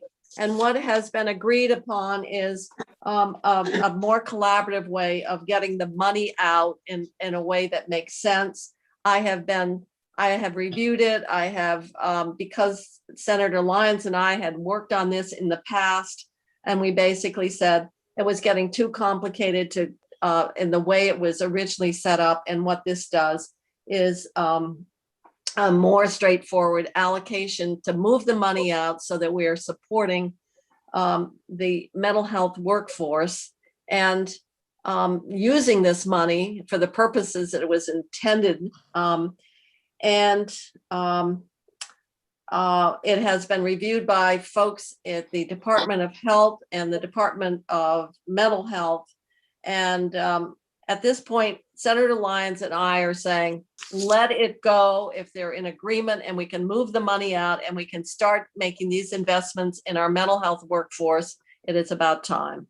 So I'm going to recommend that we accept this language. It was something that was put in that as a result of this long-standing effort of how Jane? to administer the money. Do you mean 311 or 312? I'm talking about I'm talking about 311. Yeah. The The private, Registered nurse and, No, 311 has No, to No, do the with designated agency. designated workforce. agencies. Okay. And let me say, it was in oh, the got it. got it. 2018. 2018, that's how long this has been out there. but hasn't it been working? It's been. No, it's never been implemented. The Never money's been. never gone out to help Oh, deal it's- with it. Mhm. So Wow. this is setting up a mechanism to do this. And Yeah. so it's agreed upon. I think at this point, we should, my recommendation is we concur. This language was put in at the House and is by the House, and it's reflective of that agreed upon approach from two agents, two departments, and the mental and the designated agency and specialized SSAs in terms of how to make it workable. And they will provide the data so that we can see how this money benefited our mental health workforce, which is now a vacancy rate about 15%. So it's been a long, it's a very, very chronic problem of, and there's a hope that we can, once people get in and they might start at a lower level, could, with an opportunity for some professional development, get the additional education or training and the credentials so that we can, once again, and it's an effort to grow our own workforce. And this is why it was put in. So it'd be about 2018, huh? It's, well, as you can see. So I'm going to suggest, unless anybody wants to disagree with the method by which we're getting this out, that we close this out and let the process move forward as it's outlined here. Yeah, and if anyone disagrees, they can go talk with Senator Lyons, Okay. right? Yeah, Have fun. Yeah, well, the two of us, because it got into mental health and workforce development, which is really a very important area. It's something that we had, we both had an interest in. So I wanted, as a courtesy, to let her know that there'd been modifications, and this was the latest recommendation of how to move it out. So I'm going to move on to the primary care. And I believe this language also, based on an email that I got, and I've confirmed with Representative Fagan, and that was last year, we put in money for medical students, primary care, and I think there was nursing here as well. Nursing comes later. But this is just on the primary care piece. And this language, once again, the language was put in here because the Office of Primary Care at the University of Vermont and the AHEC office recommended this change to make it more streamlined and able to be administered, and it was a way of working out the relationship between VSAC and AHEC. So, and that's what you're seeing here in D. And I believe that according to Representative Fagan, because I emailed him this morning after getting the memo from Dr. McLean and Liz Cody, that I think what they were just saying, this is important to change, and the House has done it, and I just want to suggest we concur with it, because once again, this is working out that relationship between AHEC and VSAC. So I would say that we should concur with this. Okay. Okay. And then we're on to 311.3. And this again is part of This is the that whole funding. agreement here. Yeah. And the fund shall be available for following initial memorandum as set forth in this section. They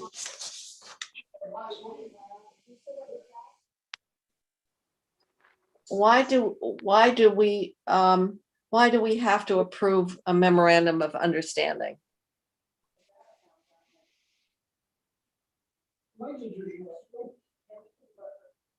because it's not in place yet, I guess. I don't know why that's the structure. They amend the language in 311.1 to say AHEC and VSAC shall enter a memorandum of understanding. And then they provide the funding here, and they just don't have the funding go out until the memorandum is. Well, and it can't go out until the approval of Department of Health. I'm just wondering why joint fiscal has to get involved in. We've stated in the law, I mean, in the what the goals are and the parameters.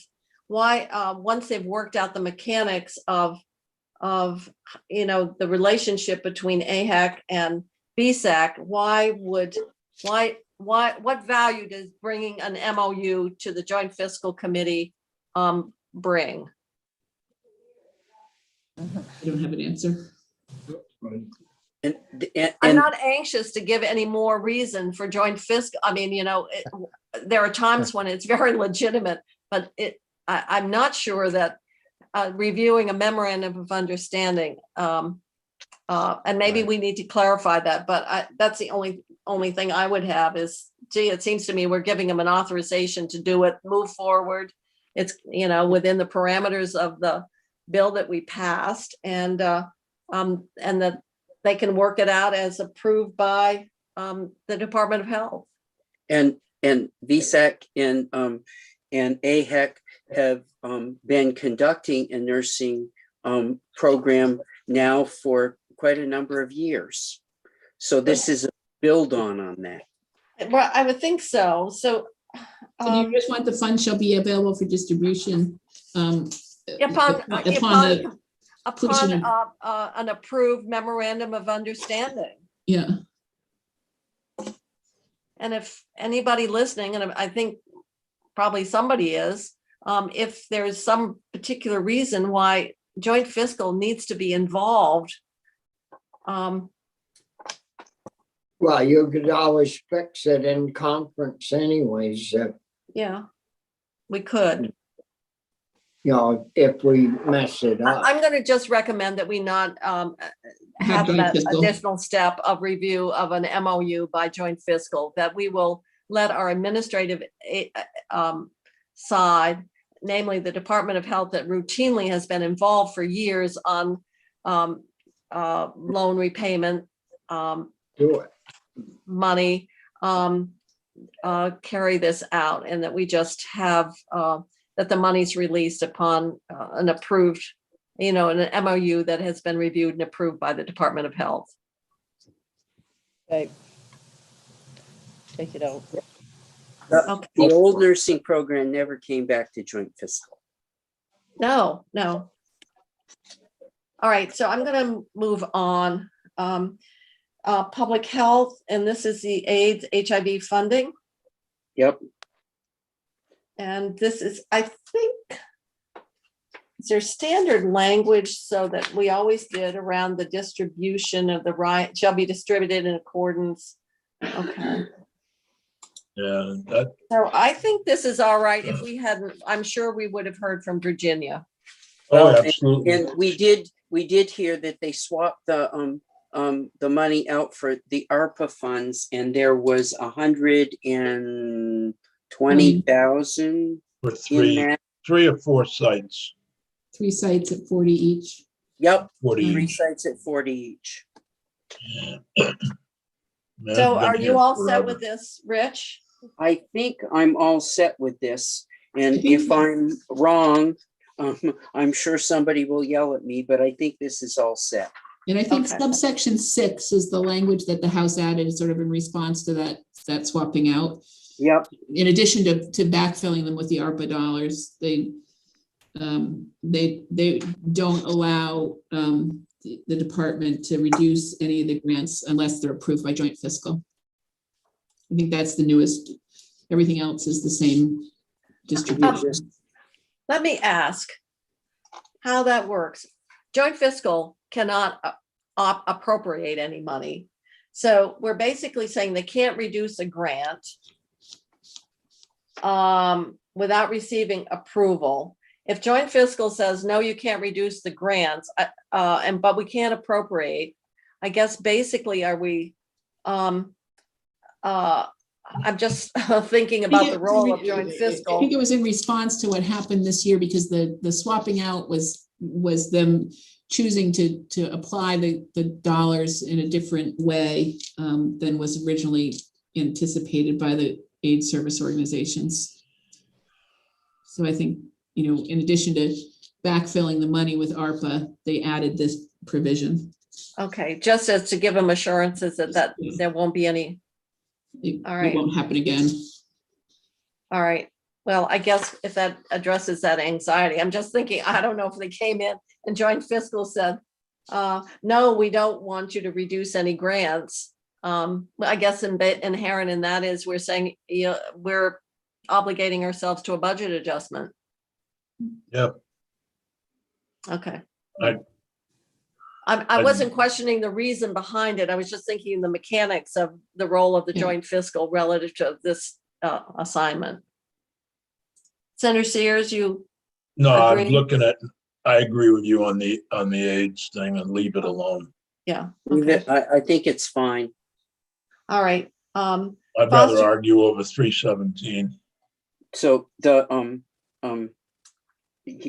last section 6 was added by House Appropriations Committee, but the advocates are all fine with it too. Yeah, we've just approved it.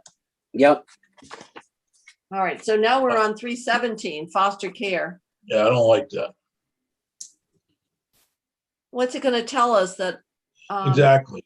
We're already underpaying them. I mean, I pay more for doggy day camp from Marley than I probably would get as a foster parent.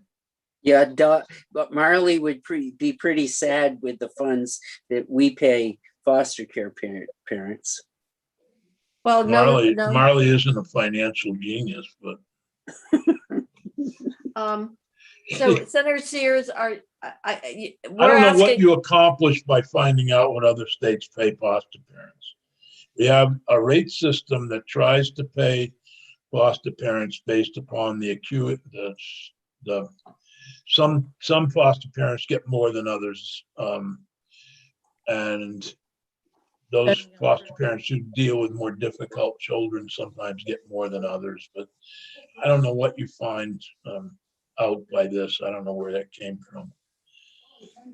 I expect it probably came from Health Human Services Probably. Committee, the House Human Services Committee. Maybe they should have taken more time on other things. Well, so you want to strike that section? Yep. Or are you saying it's going to be a report that tells us what we already know and we probably can't do anything about it? Well, what difference does it make? Because what difference does it make what Massachusetts pays? I mean, they can tell you when the rates were last changed. They can tell you right I in mean, I Central. think we should look at Yeah. if we're gonna do something, then let's look at how we can improve The rate of. the rates for foster care that we pay foster parents. And somewhat based on the acuity or the difficulty of the child. But if we want to do that, then I'm perfectly willing to look at that, but I don't know what I find out are we paying more than New Hampshire or less than New Hampshire? Would that really tell me anything? So you are saying that perhaps if we want to look at the reimbursement rates, we should look at it in the Vermont context and the acuity of the kids coming into the Yeah. system? Yes, Okay. and the difficulty DCF has in finding good Oh my foster. God, it sounds like a waiting study for foster care. Yeah. Well, I wouldn't do a little that bit. on the child, base it on, the training they have, and there are some children who do have special needs who do get. Yeah, I mean, Based it's tough industry today. Sure. So, but I just don't see what this accomplishes other than wasting. Right. It is. We just- know that foster care parents need more, could use more money, and we Yeah. pay terrible rates. So, They could use more money, and fortunately, they did get some more during the pandemic. but I think if we wanted to, we could just ask Commissioner Brown to come in or his new deputy who's in charge of the family services to come in and tell us a little bit about what the rates are. Yeah. All right, Maybe the so- Child Protection Committee should, instead of doing this, if you really want to do something, have the Child Protection Committee look at foster care rates and how it could be improved. All right. I'm going to hold that because I Or do think we're nothing. talking about it. We're acknowledging that this is an area and the role that foster parents play it's a labor of love and public service. No question about it. And so if we want to do some substitute language that we think would have greater utility and relevance to Vermont, we need to rewrite this section.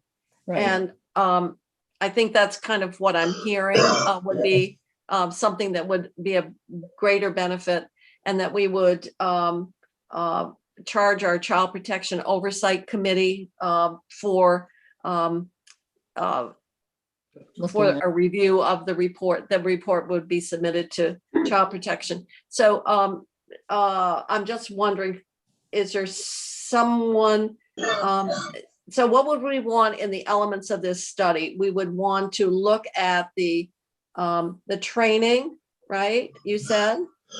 It is Does some- Yeah. based on training, experience, of years, and for some children, their own special needs, which gives some more Okay. money to care for them. So that's all fine. It's just, I think, I- Ask the Child Protection Committee to look at those issues. Okay, All all right. So we'll do a rewrite. I don't know if that's something that, which ledge council person would be the one we should ask? Katie Katie. McKinn, maybe? Katie? Katie, I think. Okay. All right, we'll put that aside and see what we could come up with to make it and really focus it under, it makes sense. Child protection should be Yeah. the where that oversight or the focus of that information. Okay, so we'll set that aside pending a rewrite for something along the lines that we've talked about. Educational and E318.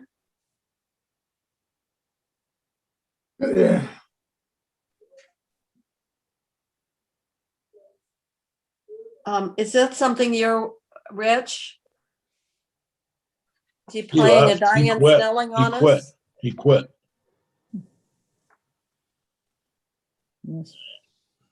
He left his volume on, though. I know. You know, when I go away, I turn off my mute. I think what it's doing is, This doesn't seem like something that would ordinarily go in the budget, does it? why isn't this in that large H171? Right, why didn't Richie put this in the other? I mean, Ginny's got the childcare bill 171. I'm just wondering if that's where that should be. But Yeah, creating, yeah. it looks like it's grandfathering in for 10 or more years prior. They may issue a variance to the rule regarding educational. Good. I hope- just think that might belong better in that childcare bill. Well, maybe though they want to get that, make sure it passes, and I think this is good language to pass, because we I got do too. I do too, but I don't we know. got a shortage out there of people, and some of these people might not make it if they had to take a test, and They might I- not be able to access this kind of education, and therefore they're not doing it. They have their And own. sometimes education isn't the only predictor of really being a Right. top-notch that's what I'm provider. saying. That's right.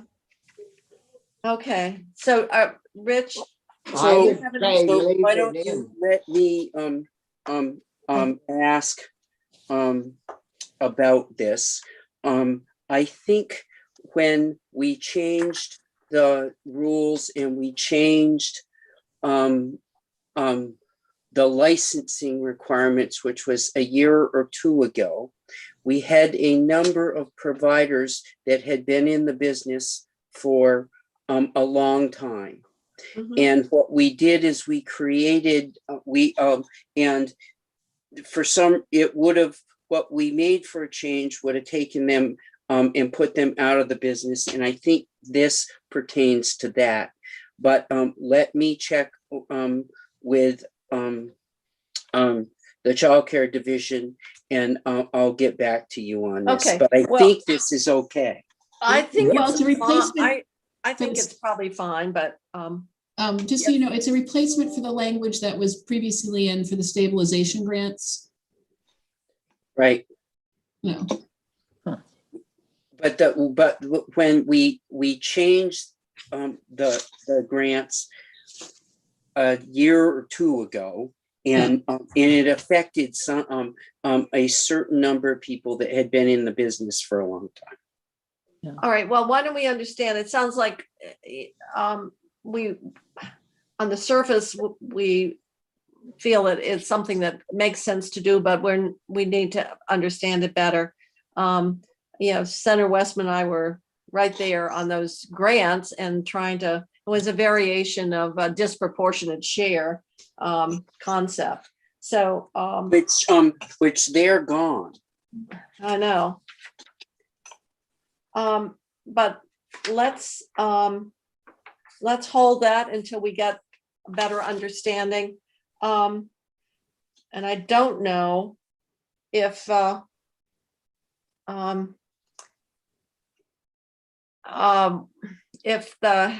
Health and Welfare Committee is aware of this provision.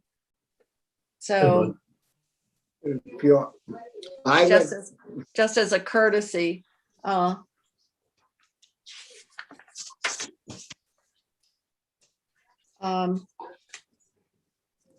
they might want to study it though for another year. oh, I don't think so. I think this should be something that's pretty straightforward. Well,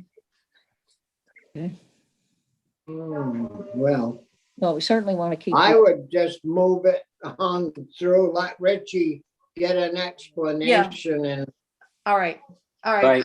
Yeah, maybe Well, that's- we can do that, and that may have been discussed with Health and Welfare as well as part of the other childcare bill. Specialized childcare transportation.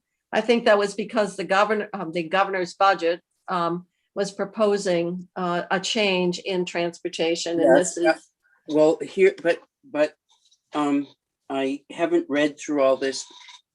The governors, just for kids, and not for everybody else, but just for the kids in this division. They have a number of kids that they transport for health reasons. They have a number of kids that they transport for childcare. They have a number of kids that They transfer for various things across the board. Visitation with their parents is a big one. Visitation of the parents is a big, and what DCF But is. this is childcare, not foster care. But it's across the board within within childcare specifically, they do transportation too. Yeah. Uh-huh. And what this is, they're trying to go to a statewide contract and do that. The House said, yes, you can go to a statewide contract and you can do that. But if you find out that you there's any less service in a statewide contract, that this is not going to happen, and this shouldn't happen. Okay. But what the House did was they took the 630,000 that goes with this, and they took the money. So if they can't get a contract that does this in a way that is no reduction of service, then DCF doesn't have the money to go back to the old way because they took the money. Yikes. So the House took the money in that, and that's all embedded in this language. All right. So basically it said we're going to assume that the contract can be negotiated. You can save 600,000 by a more efficient approach. But if you can't do that, or it means it's not available or attainable, you can't, you've got to. You've got to go back to the way it is, and we've taken the money. Well, how can they? The program shall revert to a commensurate base funding level. Right, which is that previous level, but the House budget took the money.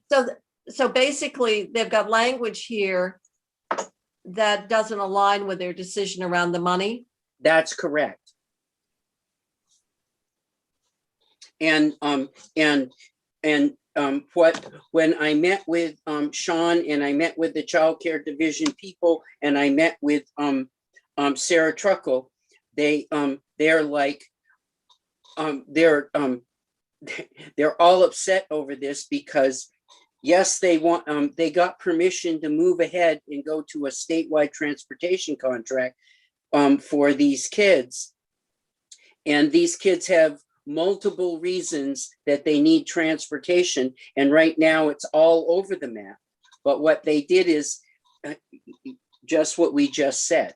So they took the money and the savings, but said, if you can't do this. Well, I'm gonna hold hands Hold with you this. and jump off the cliff, that Yeah, they hold can it. put together a cost-effective coordinated system.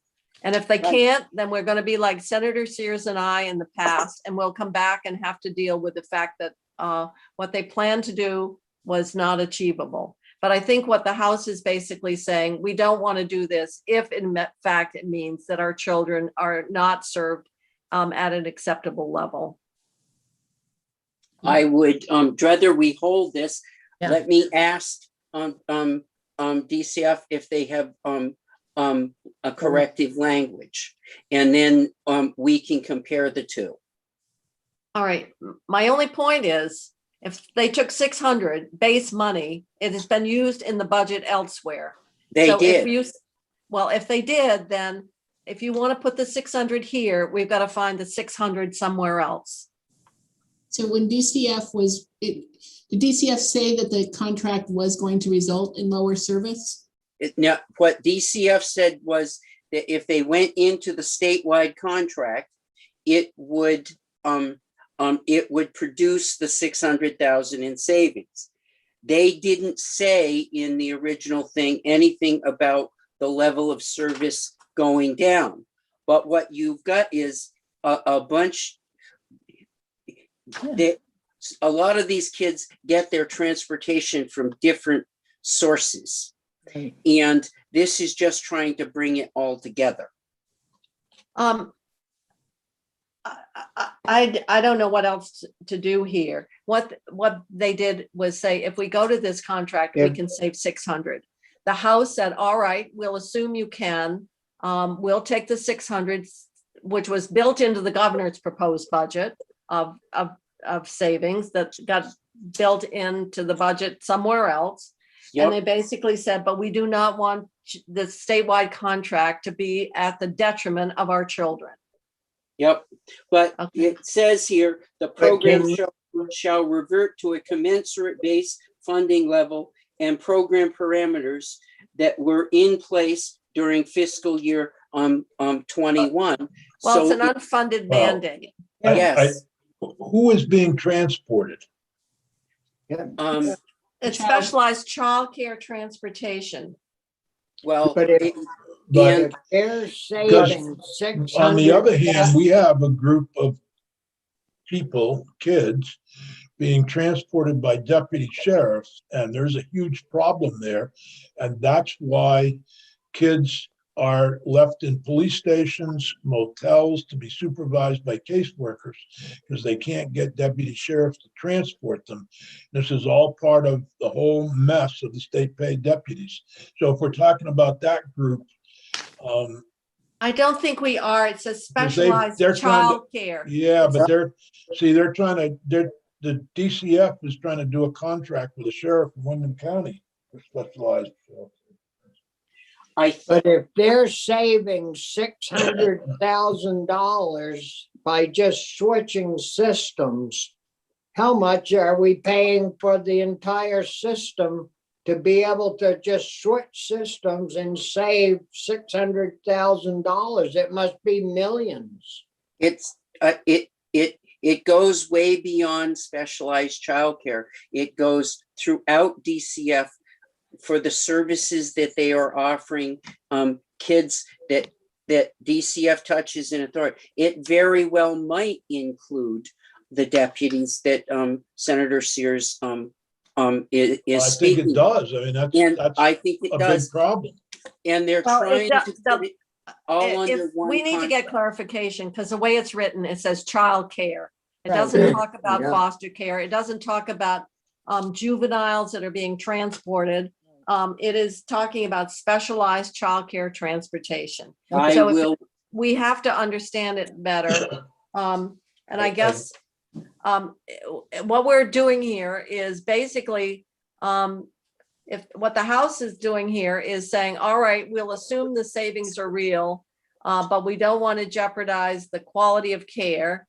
And so we are doing basically, we're saying you go back to the base budget, but the money isn't there for the base anymore. Because we've actually taken the money. So I, it's kind of an interesting use of language there, which is basically you're assured of going back to the base shall be commensurate. And I don't know, it's really kind of and strange. what they expressed in DCF is if, because you've taken the money, once you've made the jump on this, you can't,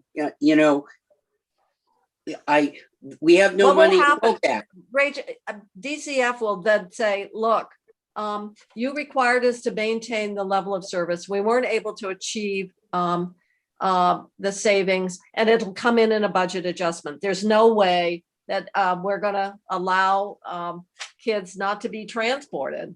Right. It is once again, as I said, like Senator Sears and I remember a couple of times we said, we'll hold hands and jump off the cliff. And we Yeah. knew darn well that it wasn't going to happen, and it was with Woodside. And I Yep. feel that to some extent, this is exactly the same thing. If DCF would say, well, we want to keep the 600 in our base, then you've got to find 600,000 to make it up. That's all that's what it's going to be. Or we're going to have cosmic trust and let it go forward. And if they feel that they can achieve it, it's real, they put it forward, we'll give them that opportunity to deliver. But if they can't, then we're going to be hit with a budget adjustment. Okay. Before we close this, though, let me ask them if they have some language tweaks that for the committee to consider. All right, I don't mind doing that. And Rich, Find out how much they spend in total, Richie.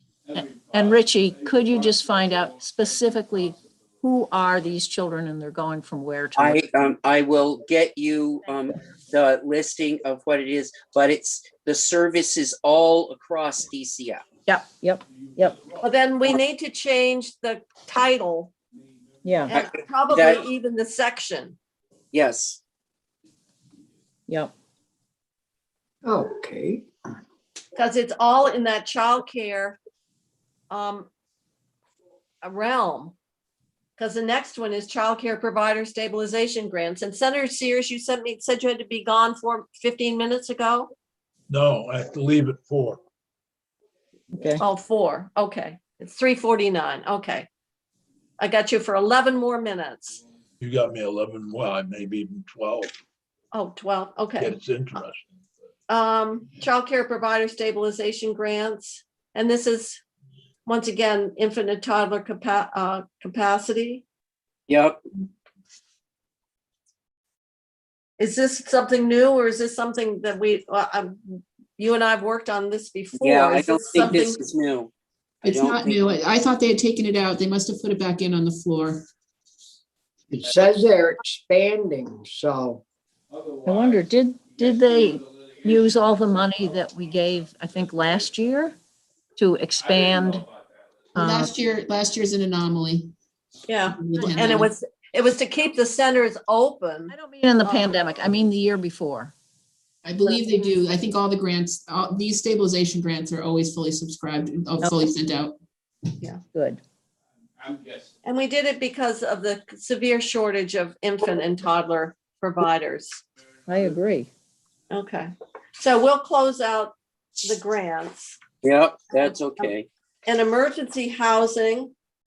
So, as I said to you earlier, the administration is going to come with a proposal either today or tomorrow.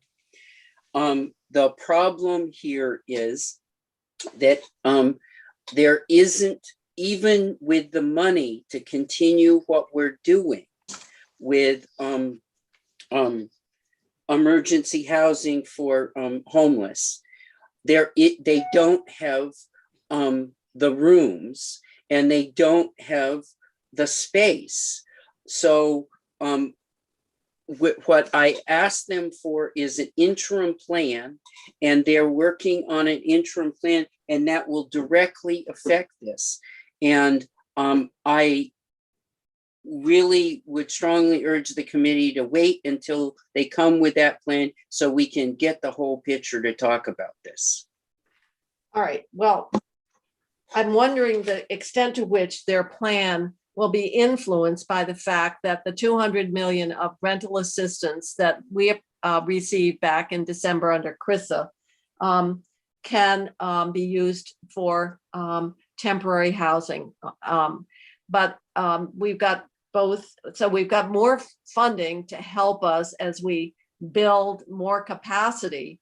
The bigger question is when the availability of hotels and motel rooms goes away, what do we do? What does the administration do?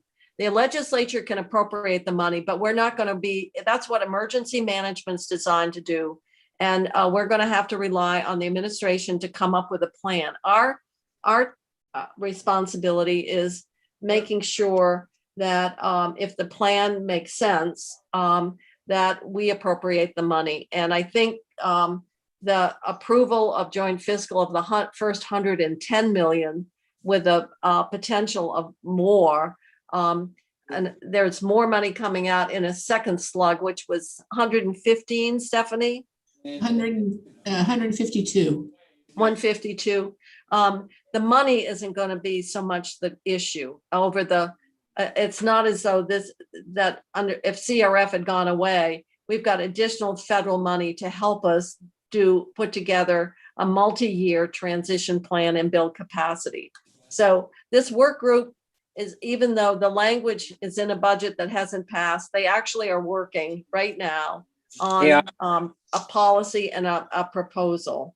And DCF wants them to continue their work past the end of April, because this has a date of April 30th, that they would complete all their work, which It says they shall report on April 30th, shall submit an interim report on the development.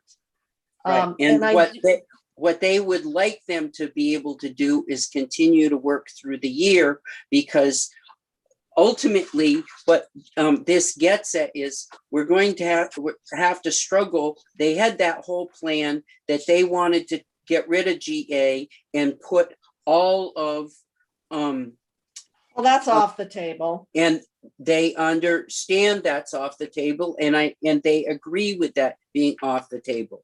But as you we eventually are going to have to Why move to all of a something sudden different. we have why do we have such a shortage all of a sudden of rooms and places for these We've had a people? shortage right along. It's just Yeah. that people have had to double up. They have couch served in some cases. We know that there are, like Intervale and Burlington, people live there. So what this does, it creates a working group.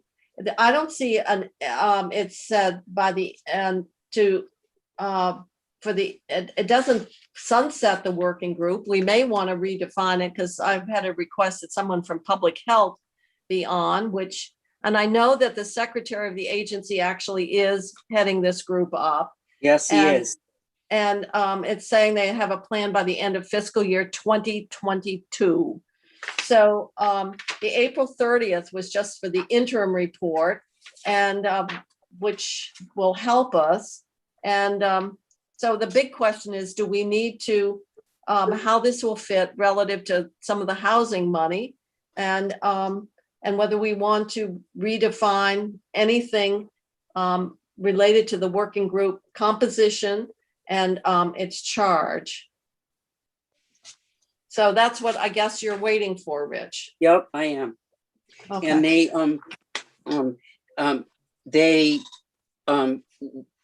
I was supposed to get the list of what they wanted this morning, and they told me they weren't ready to talk. But they are working on, they are definitely working on this. My question becomes one of recognizing there's an interim plan. We now realize that there's more money that can help support our current policies of housing, although Yep. some of them probably do need to be revisited, particularly when the public health emergency goes away with more vaccinations. From a budget perspective, if they're talking, we're not talking about their GA proposal is now off the table. So the question for us is, what do we need to do in the budget, specifically here? And that they told me they would have by tomorrow. Okay.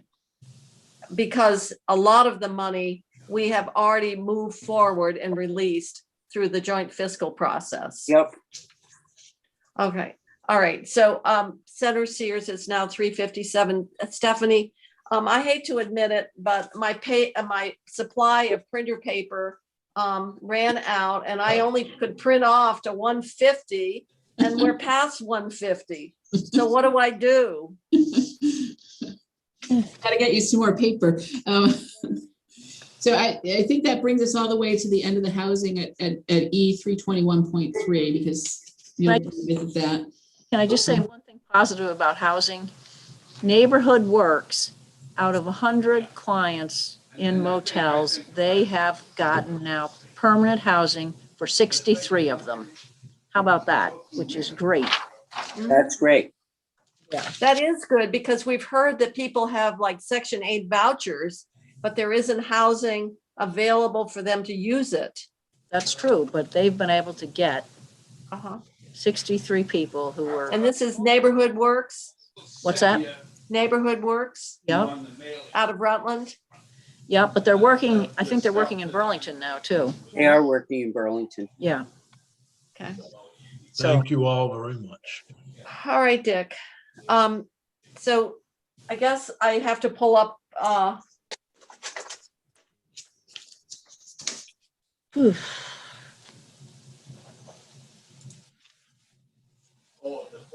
How late are we working, Madam Chair?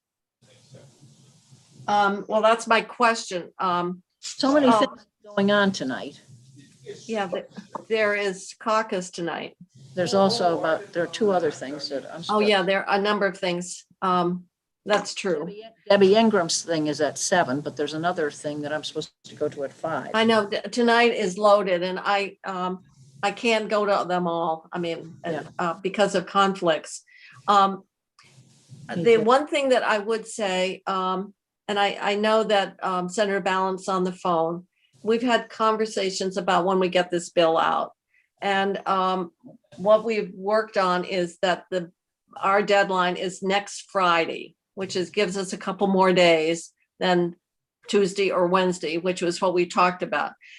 Originally, we sent out a memo that we might meet on Monday. I'm going to see how things go tomorrow, because we are not going to be able to finish the budget until we get other bills that impact it. The capital bill has not come out of committee. The T-bill hasn't been voted out of committee. The pension bill that the House is working on that's got to come over hasn't been voted out of the House yet. We have the child care bill, H171, that has to come out, and we've got the broadband bill. And all of those bills intersect with the budget. So we are going to have a number of bills that will influence the final budget coming to us all next week. It would be nice if one or two of them could come earlier than just all of them descending on Wednesday for us to digest between Wednesday and Friday. So I'm just simply letting you know that we are going to move our deadline to have the budget finished to next Friday. But there's a lot of work in between. Bobby, if you're talking, I can't hear you because you're muted. How'd you know?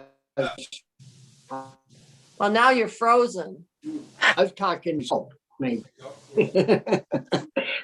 We still will have that last week of April though to to get the bill through the Senate, and then you still got 2 more weeks of May to negotiate with.